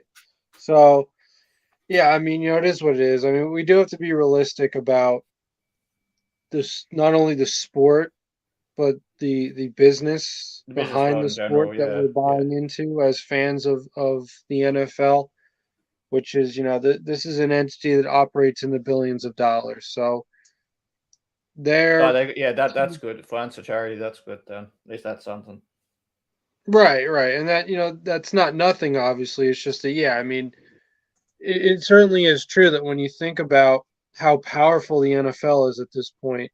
Yeah, you know, it's crazy how much money you guys make in sports with NFL. Like I reckon outside of maybe soccer, it's probably the next high, possibly cricket. I'd have to look it up. So I'm still pretty sure soccer is probably like there's crazy contracts in soccer. Yeah, well, I mean, soccer. You know, that's the world sport, right? So yeah, exactly. That's what I'm saying. Like, it's hard. If you're talking about one league, yeah, like FIFA and that. Yeah, FIFA's crazy. Like it'd be much more like if you were to compare the Premier League to like the NFL, like that would be much more of a comparable thing. But yeah, I mean, as far as like one league, like all, you know, the entire universe of the sport at the highest level is within that league. You know, the NFL I would argue is, you know, the most established in the world. You know, it's it's definitely got one of the most established, and like it's got to be at least top 3, top 5 in like revenue for domestic sports. Because I know AFL's up there, like, and that one we don't get as much, so we're in the top 5. So you guys got to be top 3. But when they're talking about it, it's like talking per capita and stuff as well. Because we've got a way smaller population than you guys. Right. Yeah, I mean, got like 26 million for the whole country, where you guys got like 8 more than that. Yeah, let's just look it up now. So listed professional sports leagues by revenue. List NFL's number 1, Major League Baseball's number 2, NBA's number 3, Premier League's number 4. Yeah, so it's probably like and then 5 5 is the NHL. So yeah, I mean, you know, football really is king. Like when you really think about it in terms of the money's crazy. Like if you look at the contracts of players, right? Yeah. So you know, yeah, the question does become, you know, at what point does or can the NFL really do more to improve society? And that's, you know, like I said, a lot of it is a lot of PR stuff. You know, that you see the end racism things on the back of their helmets, you know, back of everyone's helmets. That, you know, how much does that do, right? Like that doesn't actually work to end racism. So it's, you know, it's kind of one of these things where, you know, the PR is good to promote the right messages is good, but that only goes so far, right? You want them to take a next step, which they definitely could do. It's just that that's not in their interest. Yeah, exactly. It's interesting, but yeah, it's not that they don't have the power to do it; they just choose not to. Right, exactly. So I mean, you know, it is what it is. I mean, you know, and that also sort of goes into, you know, the way at this point in my life, the way that I look at sports leagues is, you know, I don't take too much stock, or I don't try to get too upset in terms of the end results of a lot of these seasons in these leagues. Like for example, like who's crowned champion, who wins MVP over whom, because a lot of that stuff, quite frankly, is rigged. I mean, Yeah, a lot of it is. I mean, Max got we see it all snubbed the time. his There's all rookie these year. rumors about these leagues being scripted, and like it's not completely true, but I think there is some truth to that. So the way I look at it is, and I think everyone else should look at it this way, is if you sort of view the individual players and their contributions to the games almost as art, almost as Yeah. this guy just naturally is really good at what he does. It does, it doesn't always matter if he wins or not, because that will involve a lot of times involves, if the league, gives that particular team or player its blessing. In other words, Yeah, if yeah, it doesn't have the ref sandbag their, their opportunity or whatnot. So that's what I get out of it. So that's I agree with that football point. especially, right? Like I see a guy throw a great spiral, and I'm like, wow, that is a great throw. Like that. That's the kind of stuff that I get out of the NFL. I mean, I personally, I guess by watching the games, especially, primetime television or part of my local broadcast or whatever, I guess I'm, part of the NFL's business model, and I'm part of the NFL making money. But and I don't think anyone else should do any more than I'm doing. But I'm not the type of guy who pays, for Red Zone or for Sunday Ticket. I don't pay for NFL Plus. I haven't even bought a jersey in I years. I kind of gotta pay for like the game passes because I gotta watch internationally, so not real Okay. option. Yeah. Yeah, so But even I that's mean, it's not that much. It's like I don't know how much it is. It's probably like $250 a year in your currency, I think, or maybe less than that even. 'Cause it's like $300 a year for me, not Australian dollars. That's the yeah, whole 12 jerseys are months. like $100, something like that. Yeah.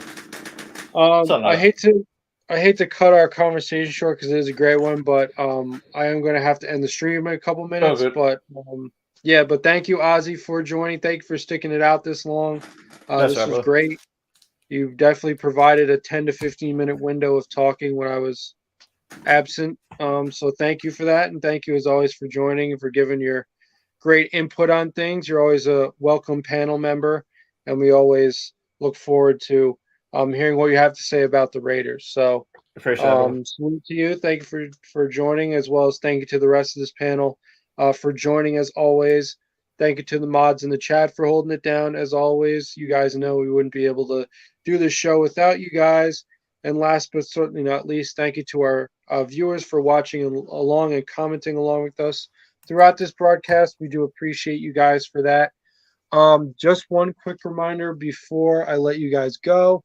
As I said at the top of our broadcast, our Nightbot, which is our chat bot, has been posting various links to our various platforms throughout the comments section.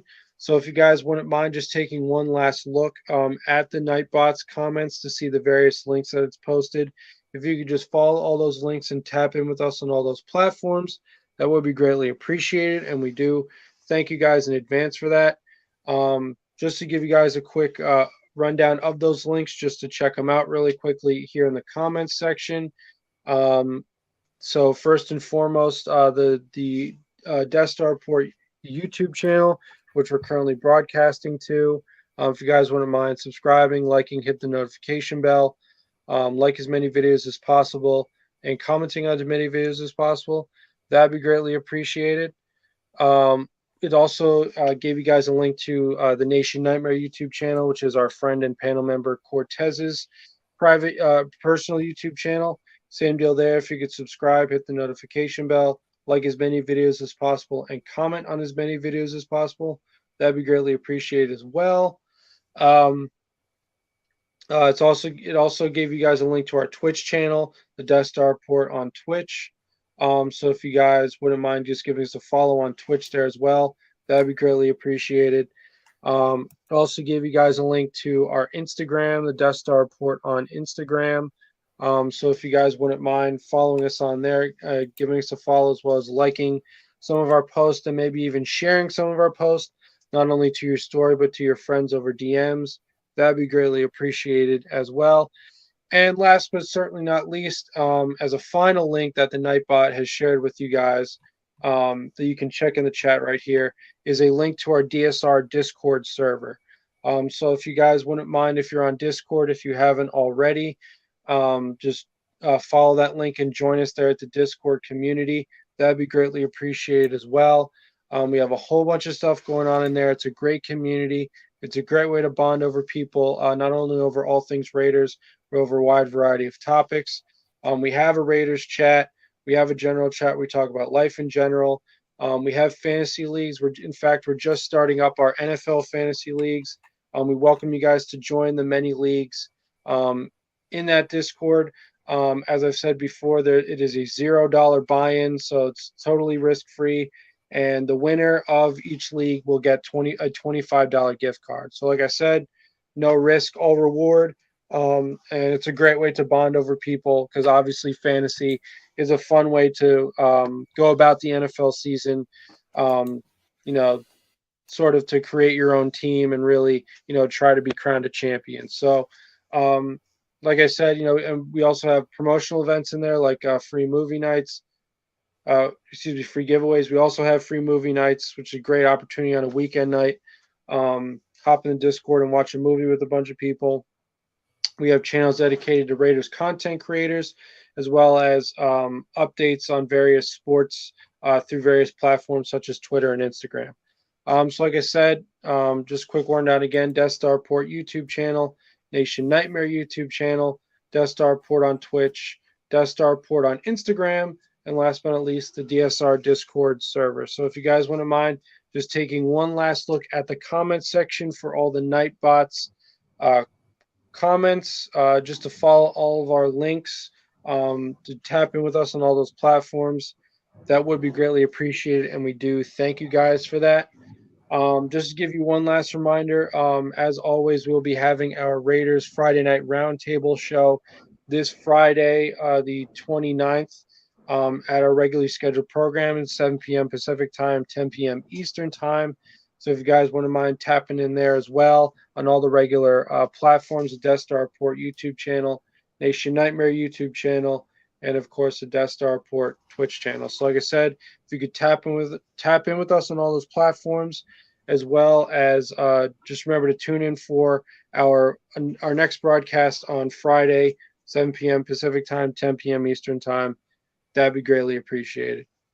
Ozzy, was there anything you wanted to say? Was there any links that you wanted people to check out? Maybe to like YouTube channel?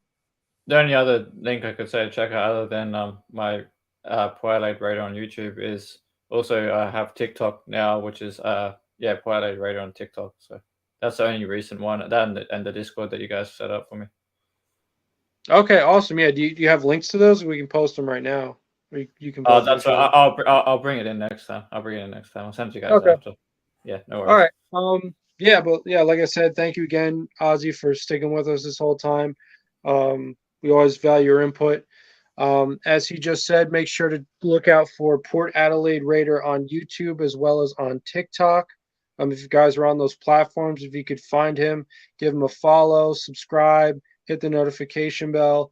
Like as much as possible, comment on as much as possible. You guys know the drill. And we do appreciate that on behalf of Ozzy as well. So, like I said, salute Ozzy. Thank you to everyone once again for joining another great broadcast. We talked about a lot of great stuff. And as training camp continues and as we roll into the preseason and then ultimately the regular season, we will continue to talk about all things Raiders, as well as, every single thing facing the team. So, salute Ozzy and salute to everyone for being a part of this broadcast. And have a great night, guys. We'll see you on Friday. We're going, bro. Ciao.